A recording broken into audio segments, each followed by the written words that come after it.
네, 여러분 어서 오세요. 머니마스터 2부 이어가겠습니다. 뉴욕의 분위기가 좋지 못합니다. 소비자 신뢰지수가 공개가 됐는데 뉴욕의 이 센티를 흔들 만한 재료라고 봐야 될까요? 하락의 명분을 또 한 번 찾은 것 같습니다. 간밤에 뉴욕은 뚝 떨어졌고요.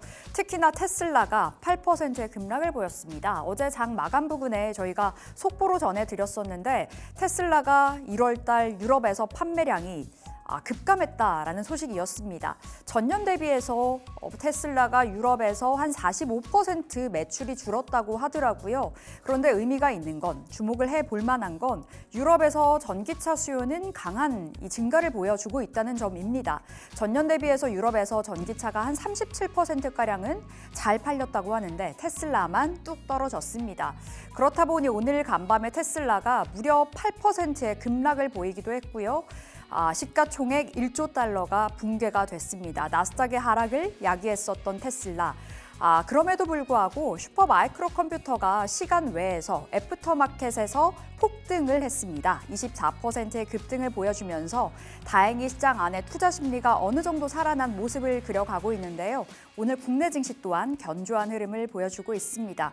자, 현재 코스피 코스닥은 엇갈리고 있지만 오늘 지속적인 상승 시도 나서고 있습니다. 양대 지수 모두 다 보합권에서 출발이 됐고요. 코스피 오늘 장중에 상승으로 전환이 됐다가 현재는 다시금 보합 무렵, 그리고 코스닥은 771포인트를 가져가고 있습니다.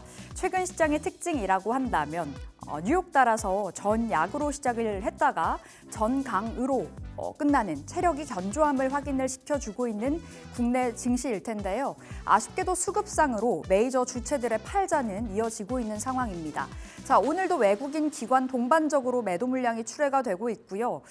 또 하나, 연기금이 오늘 다시 한번 매도로 포지션 전환을 했다는 점도 조금은 아쉬운 부분으로 보여집니다. 개인이 나홀로 순매수 3,300억 원의 매수 보여지고요. 코스닥 또한 마찬가지입니다. 코스닥 외국인 기관의 동반 팔자, 그리고 선물시장 안에서도 오늘도 외국인들은 팔고 있습니다만 그 선물시장 안에서의 외국인들의 매도 규모가 줄어가고 있다는 점, 오늘 장 막판까지 선물시장 안에서의 외국인 추이를 확인해 보실 필요가 있겠습니다. 자, 시가총액 상위 종목들의 움직임 보실까요? 이제 D-1, 엔비디아 실적 발표가 우리 시간으로 내일 아침에 나오게 됩니다. 4분기 실적 발표고요. 블랙웰 GB200 시리즈의 매출이 본격적으로 반영이 되는 분기라고 보시면 되겠습니다. 그렇다 보니 주목도가 굉장히 높은 상황인데 엔비디아 최근에 변동성이 엄청납니다. 하루에만 4% 안팎의 상승과 하락을 보여주기도 하는데요. 평균적으로 엔비디아가 실적 발표를 했던 그 날 8% 안팎의 변동성이 나온다고 하더라고요. 지금도 계속해서 이 엔비디아의 변동성 커질 거다라는 분석들이 나와주고 있는 상황인데 이를 앞두고 삼성전자는 오늘 다시금 하락을 보여주고 있습니다만 SK하이닉스 오늘 장 초반에 2%가 넘는 반등을 시현하기도 했습니다. 지금 SK하이닉스 쪽으로는 목표 주가 상향 리포트들이 나와주고 있는 상황이고요. 메모리의 사이클을 이끌고 있는 건 데이터 센터의 사이클이라고 보시면 되겠습니다. 물론 최근에 마이크로소프트가 데이터 센터에 투자를 줄이겠다라고 발표를 한 바 있었습니다만 빅테크 주들의 데이터 센터 투자는 지속되고 있는 상황이고요. 지금 현재 우리 시장 안에서 이 데이터 센터의 사이클을 주도하는 건 SK하이닉스이기 때문에 SK하이닉스가 그 가격적인 프리미엄을 계속 가져가야 된다라는 증권사의 보고서가 오늘 나왔습니다. 한국투자증권에서는 목표 주가 오늘 아침에 30만 원으로 올리기도 했습니다. 이와 더불어서 지금 중국의 이구환신 정책으로 PC와 스마트폰 수요가 폭발적이라고 하는데요. 메모리의 사이클을 기대한다면 오히려 삼성전자 지금 또 매수의 적기가 아닐까 싶기도 합니다. 자, LG에너지솔루션은 현재 구간 보합권입니다만 오늘 장 초반에 또 상승을 시현해줬고요. 코스닥에 속해 있는 에코프로, BM 같은 종목들은 오늘 굉장히 강한 흐름을 보여주고 있습니다. 자, 다음 판 보실게요. 6위부터 10위에 자리하고 있는 코스피. 자, 셀트리온이 3.5%의 강한 흐름을 보여주고 있습니다. 오늘 실적이 나왔는데요. 매출액, 영업이익. 매출액은 컨센에 부합했으나 영업이익이 아쉬웠습니다. 컨센 대비해서 16%를 밑도는 성적이 나왔는데 지난 12월에 미국에서 진펜트라가 출시가 됐습니다. 그런데 생각보다 그 진펜트라의 매출이 잘 나오지 않는 점이 아쉬웠다고 하고요. 그리고 지난 12월부터 또 3공장이 본격적으로 가동이 됐었거든요. 이에 따른 비용 증가, 판관비 때문에 아쉬웠다라고는 하는데 오늘 주가 좋죠. 앞으로에 대한 기대감에 우리 투자자들은 더 주목을 하고 있습니다. 현재 18만 원 터치가 됐고요. 네이버 정도가 1%의 상승을 보여주고 있습니다. 자, 코스닥 시총 상위 종목들의 움직임도 보겠습니다. 확실히 강한 에코프로 BM과 에코프로, 코스피 이전 상장에 대한 기대감을 안고 있는 에코프로 BM이고요. 테슬라가 이렇게나 급락을 했는데 오늘 2차 전지가 잘 간다? 진짜 찐 반등일까? 라는 생각이 드는 오늘장입니다. 자, 레인보우 로보틱스는 추가적인 하락이 나오는 가운데 6위부터 10위 보겠습니다. 오늘 이 안에서의 또 주인공은 클래시스가 아닐까 싶은데요. 현재는 3%를 밑도는 상승을 보여주고 있습니다만 장중에 24% 가까운 급등을 보였습니다. 한 언론사의 단독 보도가 나왔는데요. 삼성전자가 이 클래시스 인수 검토를 위해서 지난 12월에 태스크포스 팀을 꾸렸었다라는 소식이었습니다. 물론 팩트체크는 해보셔야 되겠습니다만 오늘 이에 대한 기대감, 피인수에 대한 기대감으로 장중에 또 한 번의 역사적 최고가, 신고가를 갈아치웠던 클래시스였습니다.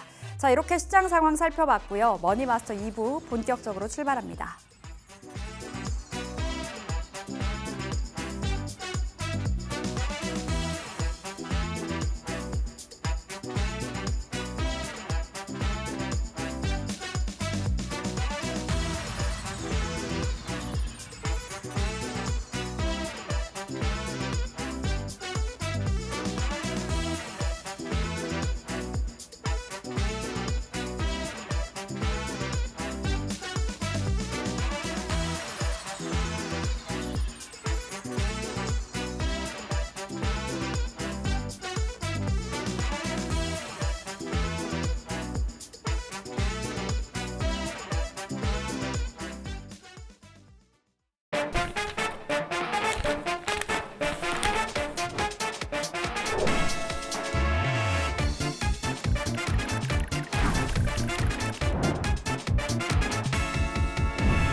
네, 한 주의 딱 중간 수요일 오후장을 넘어가고 있습니다. 지금 시점에서 시장에 대한 전략 챙겨볼게요. 오늘은 우리 김정기 마스터 나오셨습니다. 어서 오세요. 네, 반갑습니다. 네, 마스터님 시장 어떻게 보시는지 진단 들어가 보겠습니다. 오늘 장도 견조해요. 최근에 시장 분위기가 전약 후강 장세인데 긍정적으로 보시는지도 궁금하고 지난번에 오히려 좀 수익을 챙겨야 된다 말씀 주셨잖아요.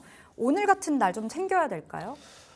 일단 지난주에부터 현금을 조금 보유하셨다면 오히려 지금 현재 가지고 있던 현금으로 적극적인 대응을 하셔도 될 것 같다. 저는 이렇게 보고 있는데요. 이제는 공략해야 될 때. 그렇죠. 이제 단기적인 흐름은 저는 상당히 좋을 것이라고 보고 있습니다. 어제 새로운 이슈가 또 하나 나왔죠. 애플에서 향후 4년간 미국의 5천억 달러, 714조 원을 투자해서 생산센터를 건립하고요. 거기서 AI용 서버, 아이폰용 AI 비서, 아이패드, 그리고 맥 컴퓨터까지 생산한다는 계획을 발표했습니다. 이런 긍정적인 흐름도 여전히 지속되고 있다라고 말씀을 드리는데 단기적으로는 긍정적인 흐름이 지속될 가능성이 높다고 보고 있지만 이런 저항 구간에서 외국인들의 차익 실현 물량이 나왔기 때문에 그럼에도 불구하고 여전히 일부의 현금 비중은 반드시 보유한 채 운용하시는 것이 좋겠다라고 제가 거듭 강조의 말씀을 드립니다. 미국 시장은 이 변곡 구간에서 조정을 받았음에도 불구하고 한국 시장은 상당히 긍정적인 흐름을 나타내고 있는데요. 아직도 약간은 더 외국인의 수급 여력이 남아있지 않을까 저는 이렇게 보고 있습니다. 하지만 3월에 여러 가지 이슈들이 있다고 제가 지난 시간에 말씀드렸죠. 그렇기 때문에 적절한 현금 비중은 필수다라고 제가 강조를 드리고 싶고 또 새로운 이슈가 있는데 트럼프 대통령이 철강 알루미늄에 이어서 구리 수입에 대한 미국 국가 안보에 미치는 영향을 조사하라는 지시를 했습니다. 그 얘기가 뭐냐면 결국에는 외국산 수입 제품이 국가 안보에 영향을 미친다면 또 구리에도 관세를 부과하겠다는 그런 숨은 의도가 있기 때문에 이런 부분을 좀 고려해서 운용하시면 좋겠다라고 말씀을 드리고요. 일단 한국 시간으로 내일 엔비디아의 실적 발표가 있습니다. 그 실적 발표와 또 이달 말일에는 네. 연준이 가장 선호하는 경제 지표인 PC가 맞습니다. PC 개인 소비 지출 물가 지수를 발표하는데 그 결과에 따라서 시장 방향성이 결정될 것이다. 저는 이렇게 보고 있습니다. 이 PC를 왜 연준이 선호하냐면 CPI보다 구성 항목이 많습니다. 그리고 PCI 같은 경우에는 증가하면 인플레이션 우려가 높아지게 되고 금리 인상의 가능성도 높아지기 때문에 또 반대로 PC가 감소하게 되면 소비 위축으로 경기 둔화에 대한 우려가 생기면서 금리 인하에 대한 기대감도 생기게 됩니다. 그렇기 때문에 중요한 경제 지표다라고 제가 말씀을 드리고요. 특히 마지막 금요일이나 월 말에 이제 매월 발표를 하니까 그런 부분을 좀 참고해서 봐주시면 좋을 것 같고 최근에 또 한 가지 중요한 지표를 발표했습니다. 미국의 서비스업 PMI입니다. 네. 이 PMI는 50을 기준으로 초과하면 경기 확장 그리고 조금 더 밑돌면 경기 둔화의 시그널로 해석하는데 23년 1월 이후에 경기 위축 신호를 처음으로 나타냈어요. 그렇기 때문에 좀 시장을 주의해서 살펴볼 필요가 있겠다라고 말씀을 드리고 미국의 경우에는 서비스업이 전체 GDP의 70% 이상을 차지하는 나라이기 때문에 서비스업 둔화는 미국 경기 전반에 둔화가 되고 있음을 시사하기 때문에 조금 유의 깊게 살펴보셔야 된다 이렇게 말씀을 드리고 한 가지 제가 추가적으로 말씀드린다면 네. 시장은 견조한 흐름을 보이는데 주도주가 하나씩 픽픽 쓰러지는 흐름은 결코 좋은 현상이 아닙니다. 그렇기 때문에 여러분들이 좀 이런 부분을 좀 주의 깊게 살펴보셔야 하는데 과거의 흐름을 살펴보면요. 보편적으로 시장이 꺾이기 전에 이런 현상들이 나타났습니다. 그렇기 때문에 좀 유의할 필요성이 분명히 존재한다. 저는 이렇게 가득 강조의 말씀을 드리고 싶고 이제 한국 증시로 돌아와서 좀 살펴본다면 한국 같은 경우에는 경제 성장률이 상당히 중요합니다. 그런데 KDI 한국연구개발원은 올해 성장률을 2.0%에서 1.6%로 조정했죠. 그리고 나서 어제 한국은행에서 경제 전망을 이제 수정 발표를 했는데 네. 1.9%에서 1.5%로 수정 전망을 발표했기 때문에 이런 부분 상당히 좀 우려감 있게 살펴봐야 한다라는 생각도 있습니다. 그리고 이런 상황에서 여러 가지 불확실성, S&P 500의 밸류에이션 부담, 그리고 관세 협정, 그리고 3월부터 재개되는 공매도 부담, 공매도 재개와 같은 이런 불확실성이 있기 때문에 일부 현금 비중을 들고 좀 대응하는 것이 좋겠다라고 강조를 드리고 예. 마지막으로 이런 시나리오도 하나 생각을 해두면 좋을 것 같다. 바로 그럴 것 같지는 않은데요. 만약에 시장이 급락하게 된다면 우리가 전혀 예측하지 못했던 이슈들이 발생할 가능성도 존재합니다. 그렇기 때문에 최근에 네. 뭐 예를 들면 이런 거죠. 22일에 중국 우한 연구소에서 박쥐에서 사람으로 전염될 수 있는 그런 코로나가 발견됐다면서 연구 발표를 게재했는데 그런 것들이 이런 우리가 정확하게 알 수 없는 이런 불확실성들이 시장에 어떻게 반영될지 이런 부분들을 좀 참고해서 잘 모를 때는 현금을 일부 보유한 채 운용하자라고 제가 거듭 강조의 말씀을 드리고 싶습니다. 지난주부터 시각이 동일하십니다. 현금을 어느 정도 챙겨야 된다, 안전하게 가야 된다라는 말씀이시고요. 근데 또 바뀐 게 있다면 오히려 그 현금으로 이제는 좀 들어가야 된다라는 말씀이신데 어딜 들어가야 될지 모르겠습니다. 시장의 변동성이 원체 커져 있는 상황이고 앞서 말씀 주셨듯이 이 주도주들이 좀 올라가나 싶더니 내려가는 모양새를 그려가고 있어서 일단은 엔비디아 실적 발표가 이번 주 빅 이벤트잖아요. 반도체주 점검 받아보겠습니다. 오늘은 삼성전자가 쉬더라고요. 하이닉스는 좋고요. 먼저 삼성전자부터 이야기해 볼 텐데 결국에 최근에 58,000원 찍고 이제 드디어 6만 원 가겠다 싶었는데 이게 웬걸 또 떨어져요. 어떻게 좀 이 반등의 돌파구를 찾아봐야 될지요. 제가 지난 시간에 이렇게 정확하게 말씀드렸을 거예요. 영상을 네. 보시면 아시겠지만 추가적으로 더 상승할 수도 있지만 조정 받고 가야 된다. 조정을 받고 충분한 매수 기회를 줄 것이다. 제가 이렇게 말씀을 드렸는데요. 결론적으로 말씀드리면 그 하락의 폭은 이제 더 이상 크지 않을 것이다. 저는 네. 이렇게 보고 있어요. 그래서 충분히 매수 관점으로 대응할 수 있겠다 싶은데 이제 시장이 예측할 수 있는 모든 것들을 반영하고 있다라는 관점에서 좀 시장을 살펴본다면 앞으로 삼성전자가 상승하기 위해서는 우리가 전혀 예측하지 못했던 트리거가 상승 촉매가 발생할 가능성이 있다. 저는 이렇게 보고 있는데 그래서 정말 많은 생각을 해봤는데 그게 뭘까를 좀 고민을 해봤더니 과거 23년에 네. 테슬라에서 자율주행 칩 HW5.0을 생산한다는 얘기가 나왔었습니다. 그래서 테슬라는 반도체 공장이 없기 때문에 이걸 파운드리 업체에 맡기겠다라고 해서 23년에 TSMC가 엄청 주가 성장을 했던 이력이 있습니다. 그런데 그 내용을 보고 이재용 회장이 일론 머스크를 찾아갔죠. 그래서 우리가 가격이랑 서비스 모든 부분에서 맞춰줄 테니까 우리한테 줘라. 그래서 삼성전자에서 결국 확정을 지었습니다. 이 자율주행 칩을 삼성전자에서 생산을 하기로 결정을 했는데 이 HW5.0을 테슬라에서 AI5라고 명칭을 이제 확정을 했고 23년부터 2년 뒤에 양산을 시작한다고 했으니까 그게 2년 뒤면 25년 올해죠. 네. 그래서 이런 자율주행 칩에 대한 기대감도 충분히 있지 않을까 저는 이렇게 봅니다. 삼성전자는 과거에도 자율주행 칩을 생산했고 또 수주받았던 이력이 있는데요. 모비라이라는 자율주행 칩 업체와 또 암바렐라라는 최첨단 칩 수주 물량을 수주했던 이력이 있기 때문에 자율주행 칩 분야에서는 삼성전자가 전 세계 반도체 시장에서 압도적인 우위를 차지하지 않을까 저는 이렇게 보고 있습니다. 올 여름 이전에 테슬라에서 이런 긍정적인 모멘텀이 등장할 가능성도 있다라고 말씀을 드리는데 또 새로운 뉴스가 있죠. 중국에서 테슬라가 FSD를 시행할 수도 있다라는 얘기를 했는데 완전한 FSD는 아니지만 매우 유사한 완전 자율주행과 매우 유사한 서비스를 진행을 한다고 했기 때문에 당연히 이런 긍정적인 모멘텀이 삼성전자의 자율주행 칩 생산과도 연결될 수 있는 흐름이 분명히 있다. 저는 이렇게 강조를 드리고 싶고 지금 현재 삼성전자 주가를 한번 살펴볼게요. 지금 보시면은 강한 저항을 뚫고 있죠. 지금 제가 이 파란 선을 시간 흐름과 거래 대금의 흐름에 따라서 강한 매물대를 표현한 차트인데 이 파란 선을 돌파하지 못하고 지금 저항을 받고 있는 상황입니다. 그렇기 때문에 충분히 저는 55,000원 정도면은 이 하락이 어느 정도 맞춰지지 않을까 싶고 분명히 추가적인 상승 모멘텀이 있을 것이다. 그래서 지금 현재도 과거에는 제가 52,000원, 53,000원 구간 그 이하에서 분할 매수하셔라 말씀드렸지만 이제는 조금 더 레벨을 상향시켜서 현재 구간에서도 천천히 55,000원까지 분할 매수 관점으로 대응이 가능할 것이다. 이렇게 말씀을 드리고 싶습니다. 조금 더 내려갈 수 있는 그 자리인 것도 맞지만 삼성전자 그 하단은 하방 경직이 좀 견조하게 나타날 거다라는 관점에서 오히려 매수 괜찮다라고 말씀 주셨는데 하이닉스는 어떤 관점이세요? 오늘 하이닉스가 드디어 5거래일 만에 반등을 보였습니다만 역시나 하이닉스도 오늘 장 초반 대비해선 힘이 좀 빠져가는 그림이에요.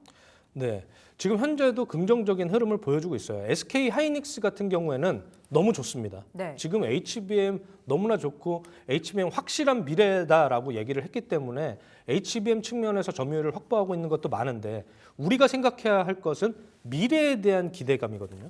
미래 이익에 대한 기대감을 계속 충족시켜줘야 결국에 역사적인 신고가를 다시 한번 갱신할 것이다라고 제가 1월쯤에 한번 말씀을 드렸는데요. 그리고 나서 조정을 받고 다시 상승 후에 조정을 받고 있는 흐름인데 HBM에서 이제 점유율을 삼성전자가 만약에 얻게 된다면 SK 하이닉스에게는 또 악재 요소로 작용을 할 수가 있습니다. 그렇기 때문에 신고가 랠리를 펼칠 수 있을 만큼 좋은 기업이긴 하나 지금 점진적으로 저항 구간을 뚫고 뭐 역사적 신고가까지는 제가 보기에 아직 시간이 좀 걸릴 것이다. 저는 이렇게 보고 있고 반대로 이제 이 로봇 시장과 관련해서도 반도체 칩들 수요가 굉장히 증가할 것입니다. 그렇기 때문에 SK 하이닉스도 장기적인 측면에서는 여전히 긍정적이다. 그래서 삼성전자가 지금 오늘은 조정받고 있지만 지수 흐름에 따라서 선물 옵션과 연계돼서 지금 외국인들과 기관의 선물 옵션 플레이를 하고 있는 것이기 때문에 그런 측면에서 봤을 때는 저는 오히려 장기적인 관점에서 삼성전자를 더 우선순위로 두고 그다음에 SK 하이닉스 역시도 긍정적인 흐름을 보여줄 것이다. 이렇게 판단을 하고 있습니다. 특히 또 에이직 시장이라고 하는 이 맞춤형 칩 시장에서 삼성전자가 더 큰 흐름을 보여준다면 또 이런 분위기가 반전이 될 수도 있기 때문에 여전히 그 반도체는 좀 주의 깊게 우리나라의 시가총액을 가장 많이 차지하고 있는 산업이기 때문에 긍정적으로 좀 지켜봐야 한다라고 말씀을 드리겠습니다. 여전히 삼성전자, SK 하이닉스 긍정적인 뷰로 봐주셨지만 기대 수익률로 따져봤을 때는 삼성전자가 좀 더 매력 있다 이렇게 정리를 해보겠습니다. 자, 우리 김정기 마스터와 엔터 컨텐츠 이야기도 해보려는데요. 한알령 해제 관련해서 기대감이 제대로 들어와 있습니다만 시세의 변동성은 좀 나오는 것 같아요. 연속성보다는요. 오늘 장에서 뭐 일부 종목은 강합니다만 전반적으로 쉬어가는 그림인데 오늘과 같은 때에 들어가면 될까요? 충분합니다. 충분해요. 예, 미디어 엔터는 저는 상당히 좋게 보고 있어요. 일단 한알령 해제에 대한 기대감이 있는 것은 상당히 긍정적입니다. 그렇기 때문에 저는 긍정적으로 미디어 엔터 섹터에서도 중요하게 봐야 한다라고 말씀을 드리고 싶지만 선별적인 접근도 필요한 상황입니다.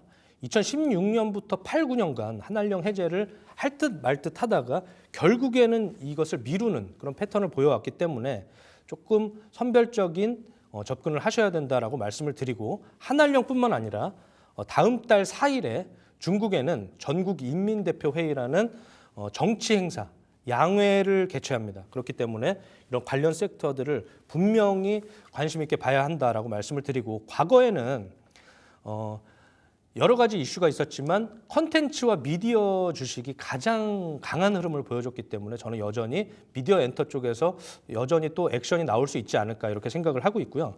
올해는 긍정적으로 제가 보고 있는 포인트가 있는데 25년에 에이펙 정상회의를 한국에서 개최합니다. 네. 이 20년 만에 다시 한국에서 개최하는 것이기 때문에 충분히 긍정적인 흐름이 나올 수 있다라고 보고 만약 시진핑 주석이 방한을 한다면 그 이전에 관련주들 그동안 억눌려 있던 그 한알령과 관련된 섹터는 아주 강한 흐름을 보여줄 것이다 이렇게 말씀을 드리고요. 시진핑 주석이 이제 만약에 방한을 한다면 상당히 많은 것들을 고려를 해야 돼요. 네. 뭐 먹는 문제부터 뭐 숙식, 잠자는 문제부터 그리고 이동 동선에 시위대도 없어야 하고 여러 가지 보안 문제부터 많은 것들을 고려해야 되지만 에이펙 흐름이 상당히 강하기 때문에 이번 기회에 또 한번 방한을 할 수도 있지 않을까라는 생각을 하고 있고 한알령뿐만 아니라 미디어 컨텐츠 기업들이 너무나 잘하고 있습니다. CJ ENM이라는 종목을 좀 저는 살펴볼 필요가 있다라고 말씀드리는데 네. CJ ENM은 티빙에서 최대 주주입니다. 그리고 웨이브와 합병이 좀 기대되는 상황이고 24년 말에 가입자 수 500만 명 내외를 유지했었는데 앞으로 2년간 1,500만 명까지 우리가 고객을 확보하겠다라는 목표를 가지고 지금 움직이고 있고 합병을 하게 되면 MAU라고 하는 월간 활성 사용자 수가 충분히 증가할 것이라는 기대감도 있고요. 미국 제작사도 또 인수를 했습니다. 그래서 작년부터 긍정적인 흐름이 나오고 있고 작품 공급이 이제 확대되면서 올해는 완벽한 실적 성장이 나오지 않을까 이렇게 보고 있습니다.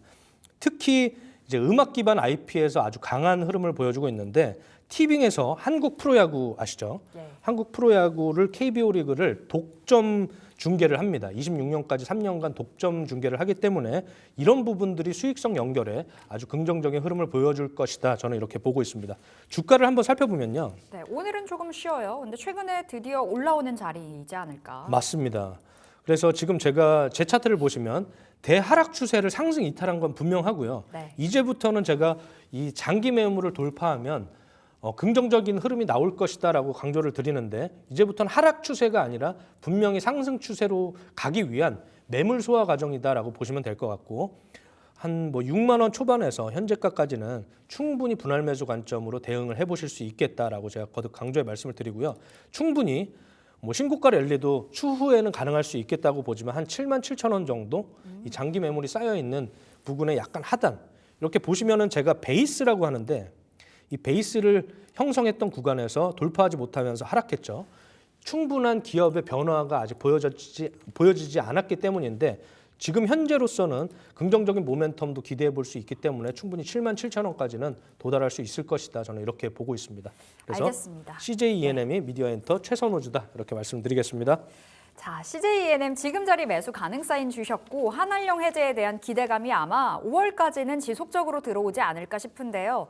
이에 대한 기대감으로 CJ ENM 바라보겠습니다. 77,000원 단기적인 목표가고요. 뭐 장기적으로 봤을 때는 11만 원도 넘어갈 수 있다. 이렇게 정리를 해보겠습니다.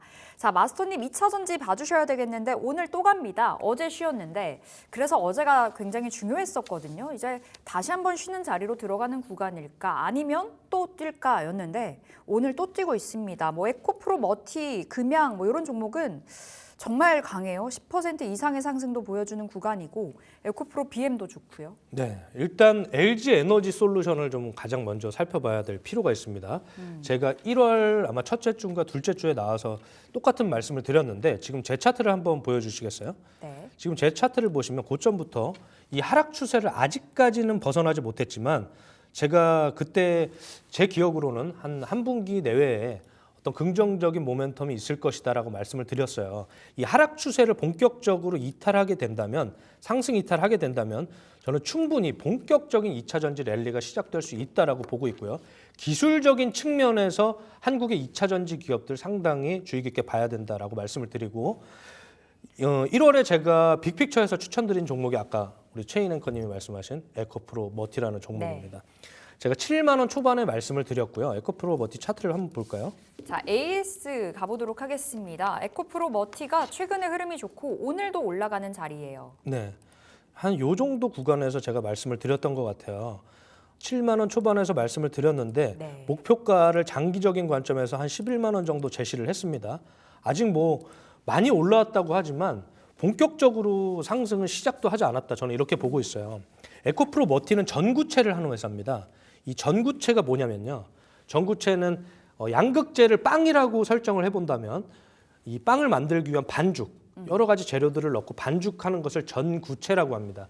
이 전구체에다가 리튬을 투입하게 되면 우리가 잘 알고 있는 양극재, 빵이 되는 것이죠. 네. 그래서 이 양극재를 만들기 전에 이 전구체는 니켈과 코발트, 망간 같은 이런 금속을 섞어서 만든 재료다라고 보시면 되는데 이 리튬을 섞어서 양극재가 완성이 됩니다. 그렇기 때문에 이 전구체의 품질이 좋을수록 배터리의 효율과 수명이 증가하게 됩니다. 그렇기 때문에 에코프로 머티가 당연히 최선호주고요. 전구체는 에코프로 머티가 최선호주다. 이렇게 그냥 외우세요. 외우시면 될 것 같고 네. 앞으로 중국이 90%의 지금 전구체 점유율을 시장 점유율을 차지하고 있는데 중국 의존도를 낮추기 위한 유일한 대안이 에코프로 머티다라고 저는 강조를 드립니다. 특히 제가 그때 뭐라고 말씀드렸냐면요. 이 2차 전지 업황이 상당히 안 좋을 때 친구 관계처럼 안 좋을 때 정말 진가를 보인다라고 말씀드렸는데 투자 활동을 상당히 많이 늘렸어요. 특히 인도네시아 재련소를 인수를 했고요. 그린 에코디 이켈이라는 지분을 확보해서 최대 주주가 됐고 그런 점에서 봤을 때 당연히 에코프로 머티는 충분히 목표가인 11만 원 돌파 가능할 것이다. 저는 이렇게 보고 있기 때문에 탑픽으로 에코프로 머티를 말씀드리고 이제 앞으로는 지금 전고체 배터리가 네. 상당히 시장에서 주목을 받을 겁니다. 전고체는 뭐냐면요. 전해질이 액체 상태로 지금까지는 제조가 됐는데 고체 전해질을 하는 기업들의 상당히 강세가 이어질 것이다 이렇게 보고 있습니다. 그래서 오늘 제가 빅픽처에서 전해질 정말 점유율을 최대화하고 있는 또 해외 진출을 해서 성공하고 있는 기업을 가져왔으니까 관심 있게 좀 지켜보시면 좋을 것 같다 이렇게 말씀을 드리고 지금 에코프로 머티 같은 경우에는 지금 현재 구간 좀 디테일하게 차트를 기술적 분석을 해드리면 네. 현재 구간이 지금 강한 저항, 강한 매물대가 쌓여 있는 곳이기 때문에 조정받더라도 현재 구간에서 이렇게 횡보한 후에 본격적인 상승이 시작되면 11만 원은 저는 당연히 올해 안에 도달할 수 있을 것이다라고 보고 있고요. 8만 7천 원 구간 현재 다시 한번 이제 2차적으로 분할 매수를 하신다면 8만 7천 원에서 현재가 한 9만 원 초반 구간에서 분할 매수 관점으로 대응하시고 목표가는 여전히 11만 원 보시면 될 것 같다라고 말씀을 네. 드리겠습니다. 알겠습니다. 에코프로 머티 받았는데 AS 가본 겁니다. 지난 빅픽처 시간에 받았던 종목인데 그때 7만 원 선에서 받았었고 목표가 11만 원이었거든요. 근데 최근에 10만 원 터치가 됐습니다. 여전히 접근 가능 사인 받아봤고요. 자, LG 엔솔도 차트상으로 기술적 분석 들어가 볼까요? 네. LG 엔솔은 오늘은 좀 쉬어가는 구간이에요. 보합권에서 위아래로 움직여주고 있어요. 지금 현재 충분히 저는 이 지금 매물 구간에서 돌파를 하지 못했습니다. 그렇기 네. 때문에 잠깐 하락했다가 지금 매물 소화 과정이다라고 보는데 저는 여전히 한 1분기 정도 이번 분기 또는 2분기 내에 본격적인 상승 이탈을 할 것이다라고 보고요. 조금 더 조정받으면 이런 상승 양봉의 시작점인 한 36만 원대부터 현재가 정도를 분할 매수 관점으로 대응을 하시면 어떨까 싶고요. 지금 현재 한 38만 원에서 39만 원 정도가 강한 매물대를 형성하고 있는데 이런 구간을 돌파하면은요.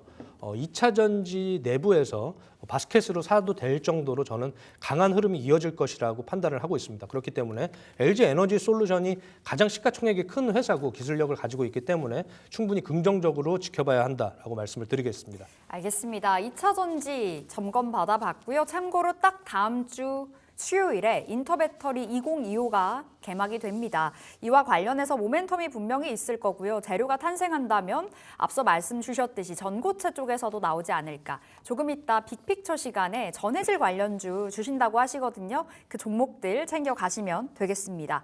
자, 다음으로는 제약바이오 볼까요? 제약바이오가 좀 쉬나 싶더니 잘 가는 종목들도 탄생을 하긴 합니다만 확실히 최근에 힘이 없어요.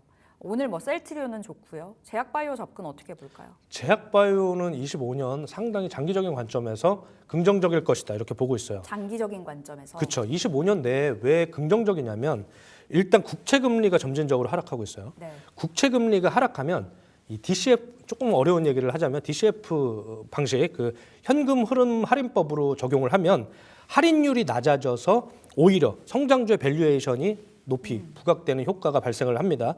그래서 제약바이오 업종 같은 경우에는 당연히 금리 인하의 수혜를 받을 수 있고 여러 가지 가능성들이 많습니다. 그리고 많은 이벤트 드리븐 요소가 있기 때문에 좀 지켜봐야 한다라고 말씀을 드리고요. 연초에 JP모건 헬스케어 컨퍼런스가 있었죠. 하지만 그것뿐만 아니라 매년 세계 3대 종양학 학회가 있습니다. 4월에는 AACR이 있고요. 5월 말에는 ASCO 그리고 10월에는 ESMO 학회가 열리게 되는데 이 종양학 학회를 좀 우리 빅파마들의 글로벌 트렌드를 좀 유의 깊게 살펴볼 필요가 있겠다라고 저는 생각을 합니다. 글로벌 빅파마들의 25년 키워드는 저는 이렇게 생각을 해요. 방사성 의약품 시장이다라고 보고 있습니다. 특히 노바티스라는 빅파마에서 리간드 치료제에 5조 원을 투자하면서 시장을 확대하고 있는데 국내에서는 유일하게 이 RLT라고 하는 방사성 리간드 치료제 시장에 접근한 기업이 퓨처캠밖에 없습니다. 선두 기업입니다. 그렇기 때문에 조금 관심 있게 봐야 한다라고 말씀을 드리고요. 노바티스는 플루빅토라는 전립선 암 치료제를 개발해서 FDA 승인을 받았어요. 네. 그렇기 때문에 아주 큰 매출 성장을 보여주고 있는데 부작용도 있습니다. 신장 독성과 혈소판 감소증의 이런 부작용들이 보고가 되고 있습니다. 하지만 대학마인 퓨처캠은 FC705라는 제품을 지금 임상 2상을 진행을 했고 부작용 비율이 상당히 경미한 수준입니다. 그리고 용량도 절반의 용량으로 동일한 효과를 내고 있습니다. 기술적으로는 상당히 우위에 있다. 저는 이렇게 보고 있기 때문에 퓨처캠 올해 상당히 긍정적으로 봐야 한다. 또 한 가지 이슈가 25년 1분기 내에 임상 3상 IND를 진행을 합니다. 네. IND가 이제 신청서를 제출을 한다는 건데 임상 3상에서 긍정적인 흐름이 있을 것으로 저는 보고 있고요. 상당히 긍정적인 모멘텀이 이어질 것이다라고 얘기를 하고 싶고 지금 빅파마들의 경우에는 위협이 되는 경쟁사를 그냥 통째로 인수해버리는 경향도 있어요. 그렇기 때문에 퓨처게임은 기술력 측면에서 상당히 우위에 있기 때문에 한번 유의 깊게 봐야 된다라고 말씀을 드리고 제가 월요일에 이 기업을 가지고 와서 23,000원 부근에서 분할 매수 관점으로 대응하셔라라고 말씀을 드렸는데 충분히 25,000원 현재가에서도 모아가실 수 있다라고 거듭 강조해 말씀을 드리고요. 목표가는 장기 매물이 쌓여있는 한 3만 원 정도인데 한 29,000원 정도까지 볼 수 있지 않을까 이렇게 생각을 합니다. 그래서 제약바이오 한번 긍정적으로 살펴보자라고 말씀을 드리겠습니다. 좀 장기적인 관점에서 괜찮다. 올 한 해 제약바이오 계속 보자라는 말씀이신데 퓨처캠 설명 주셨어요. 지금 자리 진입 가능한데 전고점 못 미치는 수준까지 한 29,000원까지 저희가 목표가 설정 도와드리겠습니다. 자, 마스터님 제약바이오 안에서 우리 AS 종목이 있어요. 이엔셀인데요. 이엔셀이 받고 나서 수익이 한 30% 가까이 난 자리입니다. 지금 자리에서 전략 업데이트 해본다면? 30% 정도 상승을 하고 난 뒤에 다시 조정받고 상승을 하고 있어요. 지금 제 차트를 보시면 엄청난 거래 대금이 발생을 했습니다. 이게 누군가 팔고 있다고 볼 수도 있지만 누군가 사고 있다고 볼 수도 있겠죠. 그렇기 때문에 이엔셀은 희귀병 치료제거든요. 그리고 삼성에서 투자를 받은 기업입니다. 기술력 측면에서는 저는 당연히 훌륭한 기업이다라고 보고 있고 CMO와 CDMO를 같이 할 수 있는 이런 기술력을 가진 기업이기 때문에 저는 충분히 올해 안에 긍정적인 모멘텀 보여줄 것이다. 신고가도 가능할 수 있다라고 보고 있지만 직전 고점 뭐 22,000원에서 뭐 충분히 장기 매물이 쌓여 있는 2만 원 후반대까지는 가능할 것이다라고 보고요. 오늘 같은 이런 눌림목에서 충분히 풀백 구간에서 모아 가신다면 긍정적인 흐름이 있을 것으로 보고 있습니다. 그렇기 때문에 이엔셀도 CDMO와 CMO의 성장에 가장 수혜를 받을 수 있는 기업이 아닐까 이렇게 보고 있습니다. 네, 이엔셀도 계속해서 끌고 가보도록 하겠습니다. 다시 한번 상승으로 돌리는 구간에 있다. 이렇게 해석을 해볼 수 있을 것 같고요. 자, 두 번째 AS 가볼게요. 이 종목은 GST, 최근에 액침 냉각 관련해서 잘 갔습니다. 오늘은 좀 쉬어가는 구간인데 이제 엔비디아 실적 발표가 내일 있잖아요. 컨퍼런스 콜에서 무언가 또 발열 이야기가 나온다면 액침 냉각, 액체 냉각, 유리 기판 다시 가지 않을까 싶어서요. 네. GST 어떻게 해볼까요? 아주 긍정적으로 생각을 하고 있습니다. 일단 액침 냉각이 상당히 최근에 강세를 보여줬었는데 네. 삼성 공조를 한번 살펴볼게요. 대장이었죠, 최근에. 예, 최근에 대장이었어요. 자, 이게 오늘도 갑니다. 오늘도 뭐 약간 상승한 후에 이렇게 조정받고 있는데요. 제가 명확하게 한번 말씀을 드릴게요. 저도 고민을 상당히 많이 했는데 이 말씀을 드릴까? 네. 지금 삼성 공조 같은 경우에는 자동차 공조 시스템을 하는 회사예요. 전기차 냉각 기술도 보유는 하고 있지만 액침 냉각과 관련해서는 아직까지는 기술력이 전혀 없는 상태고 기대감만 있는 상태입니다. 그래서 제가 말씀드리고 싶은 것은 GST가 실질적으로 기술력 측면에서는 대장이다라고 제가 강조를 드리고 싶고 방금 말씀하셨는데 우리 최인 앵커님께서 엔비디아가 GPU 발열 문제를 해결하기 위해서 국내 액침 냉각 기업들을 지금 찾아보고 있어요. 그렇기 때문에 당연히 이런 측면에서 수혜를 받을 수 있는 것은 기술력이 있는 기업이다라고 저는 판단을 합니다. 그래서 액침 냉각 관련주와 관련해서 실질적인 액침 냉각 기술을 보유하고 있는 회사는 GST, K엔솔 그리고 SK이노베이션인데 SK이노베이션 같은 경우에는 비중이 좀 작습니다. 그렇기 네. 때문에 GST가 본격적으로 데이터 센터와 관련된 반도체 칩들을 액침 냉각할 수 있는 기술을 보유하고 있다. 이렇게 보시면 될 것 같고 특히 LS 일렉트릭과 국내 최초로 데이터 센터용 액침 냉각 장비를 기술 개발 중에 있고요. 기술을 도입하고 있는 기업이 바로 GST다라고 보시면 될 것 같고 제가 어느 날 매수 추천을 드렸냐면 바로 이날 2월 5일에 16,500원에서 현재가까지 분할 매수 관점으로 대응하셔라라고 말씀드렸는데 목표가를 돌파했습니다. 22,000원 목표가였는데 23,000원을 초과해서 지금 조정받고 있거든요. 이럴 경우에는 이제 어떻게 대응을 하는지 제가 한번 설명을 드리면요. 피라미딩 전략이 있어요. 이 저점에서 우리가 한 10%의 비중을 보유했고 이 회사가 더 지속적으로 성장할 것이라고 본다면 이런 눌림목 구간에서 한 절반 비중 정도를 추가 매수하셔도 된다. 저는 19,000원에서 2만 원 초반까지는 분할 매수 관점으로 대응하셔도 된다라고 말씀드리고 신규 진입자들도 마찬가지로 19,000원에서 뭐 현재가에도 충분히 분할 매수 관점으로 대응하실 수 있다라고 보고요. 목표가는 좀 상향을 해드리겠습니다. 돌파했기 때문에 1차적으로는 한 25,000원 장기 매물이 쌓여 있죠. 그리고 장기적인 관점에서는 28,000원까지도 충분히 도달할 수 있다라고 말씀을 드리고 GST가 액침 냉각과 데이터 센터용 냉각 기술에서 최상위 기업이다라고 제가 거듭 강조의 말씀을 드리고 싶습니다. 네. 액침 냉각 안에서는 독보적인 기술을 갖고 있다. GST 말씀 주셨는데 우리 이 종목 최근에 받아서 수익 단숨에 35% 가져가고 있는데요. 계속해서 홀딩해 보겠습니다. 자, 세 번째 AS 또 가볼게요. 자, 유니드는 오늘장에서 파란불 한 1% 안팎의 하락인데요. 최근에 한 15%가량의 수익을 봤습니다. 지금 자리 여전히 홀딩일지 아니면 이제는 좀 챙길 때라고 보세요? 저는 시작도 하지 않았다고 봅니다. 시작도 안 했다. 네, 그럼 오히려 어제 오늘 눌릴 때가 기회. 당연하죠. 추가적으로 조정받는다고 하더라도 충분히 레벨을 상향시켜서 매수 관점으로 대응할 수 있겠다. 저는 이렇게 말씀을 드리는데 지금 이제 AI 데이터 센터는요. 네. 기존의 데이터 센터보다 훨씬 높은 전력 소모량을 필요로 합니다. 한 10배 이상이 돼요. 특히 이제 엔비디아의 GPU를 활용한 AI 모델 학습을 하기 위해서는 일반 서버보다 최대 한 10배 정도까지 이런 전력 소모가 필요한데 미국과 유럽 같은 기업들에서 데이터 센터 수요를 이제 충당하기 위해서 전력 수요를 위해서 이제 안정적인 전력원이 필요한데 현재로서는 가장 근접한 네. 가장 유력한 후보가 어디일 것 같으세요? 원전, 태양광? 전력기기 뭐 전선이 한 차례 주목을 받았고 네. 그다음에 원전?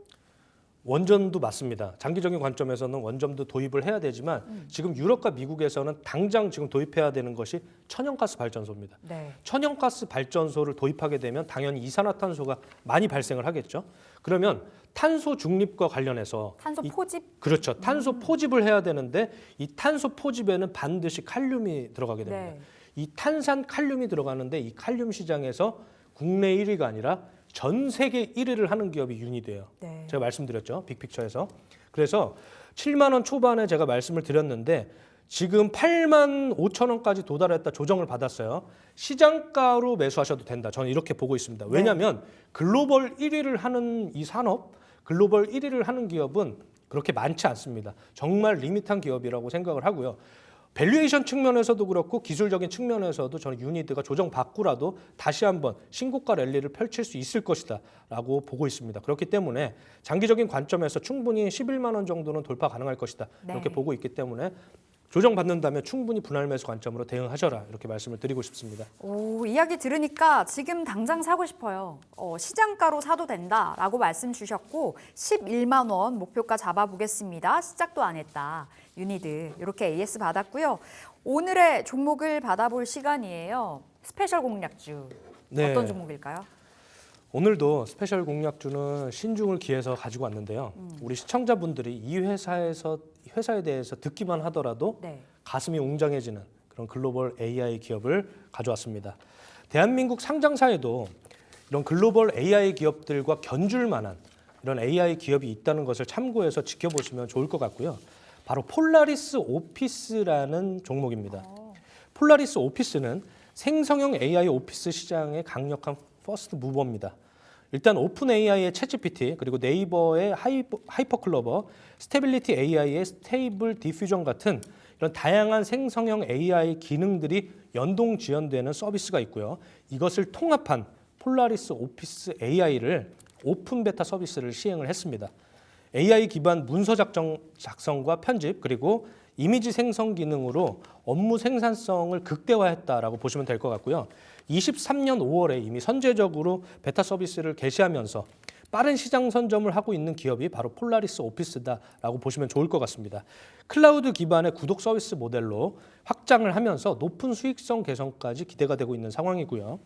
특히 네이버 클로바 X의 공식 파트너사로 선정되면서 AI 오피스의 공동 사업을 추진하고 있다라고 보시면 될 것 같습니다.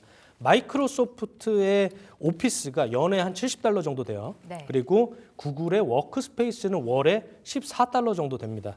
그런데 합리적인 가격, 폴라리스 오피스는 월 6,900원으로 서비스를 진행하고 있기 때문에 이런 클라우드 기반 솔루션 기업 중에서 상당히 가격적인 경쟁력이 있다라고 말씀을 드리고 폴라리스 오피스가 제가 글로벌 AI 기업이다라고 말씀을 드렸는데 그 이유가 뭐냐면요.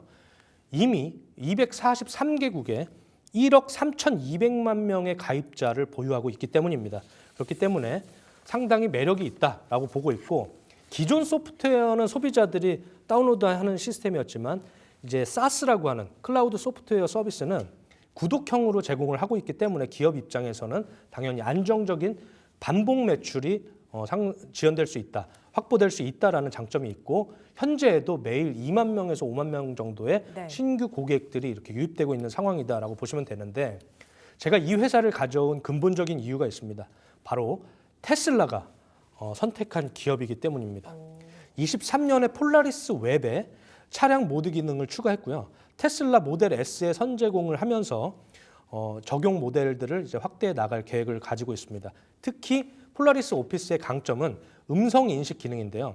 생성형 AI 기능을 통해서 운전 중에도 편리하게 문서 작업을 할 수 있다는 이런 강점이 있고, 여기에 최근 테슬라의 AI 모델인 그록 3와 협업을 할 수 있다는 이런 가능성이 부각되면서 상승을 했는데, 추가적으로 저는 당연히 긍정적인 모멘텀이 있을 것이다라고 보고 있고, 26년 1월부터 AI 기본법이 시행이 됩니다. 그러면 그 수혜도 받을 수 있는 기업이 폴라리스 오피스다라고 말씀드리고, 지난 25년에 CES 2025에서 폴라리스 오피스가 AI 에이전트 솔루션 AI 노바를 공개했는데요. 문서 작성뿐만 아니라 데이터 분석, 이미지 편집과 같은 그런 다양한 작업들을 자동화하고 최적화하는 AI 기능 기반 지능형 에이전트다라고 보시면 될 것 같고요. AI 노바로 CES 2025에서 AI 혁신상을 수상을 했습니다. 이런 엄청난 기술력을 가진 토종 AI 기업이 바로 폴라리스 오피스다라고 보고 있고요. 이런 긍정적인 기술뿐만 아니라 실질적으로 현금 흐름을 창출할 수 있는 능력이 있기 때문에 저는 상당히 긍정적이다. 그리고 글로벌 시장에서도 한번 도전해 볼 수 있는 기업이 바로 폴라리스 오피스다라고 말씀드리고, 짧게 이제 실적에 대해서 말씀드리면 YOY 기준으로 매출은 213% 증가했어요. 그리고 영업이익은 72% 증가했는데, 하지만 역사적인 신고가를 갱신하지 못한 상황입니다. 그렇기 때문에 긍정적으로 이어질 수 있다라고 보고, 제가 이 회사를 높이 평가하는 부분은 아까 말씀드렸던 1억 3,200만 명의 고객 데이터를 확보하고 있다는 겁니다. 네. 이 자체만으로도 엄청난 자산 가치가 있다라고 저는 생각을 하고요. 특히 유료 가입자는 현재는 9만 명 정도인데 상당히 빠른 수준으로 늘고 있어요. 그렇기 때문에 앞으로 수익성도 상당히 개선될 것이다라고 보고 있고, 유료 전환율을 높이면서 APRU라고 하는 한 명의 고객당 발생하는 매출을 이제 지속적으로 높이기 위해서 AI 모델을 활용한 AI 요금제도 이제 출시를 하면서 상당히 긍정적인 모멘텀이 나오고 있고, 폴라리스 세원과 폴라리스 우노라고 하는 자회사에서도 실적이 잘 나오고 있어요. 그래서 저는 현재가에서 2배 이상 상승할 수 있는 기업이 바로 폴라리스 오피스다라고 말씀을 드리겠습니다. 차트를 한번 볼게요.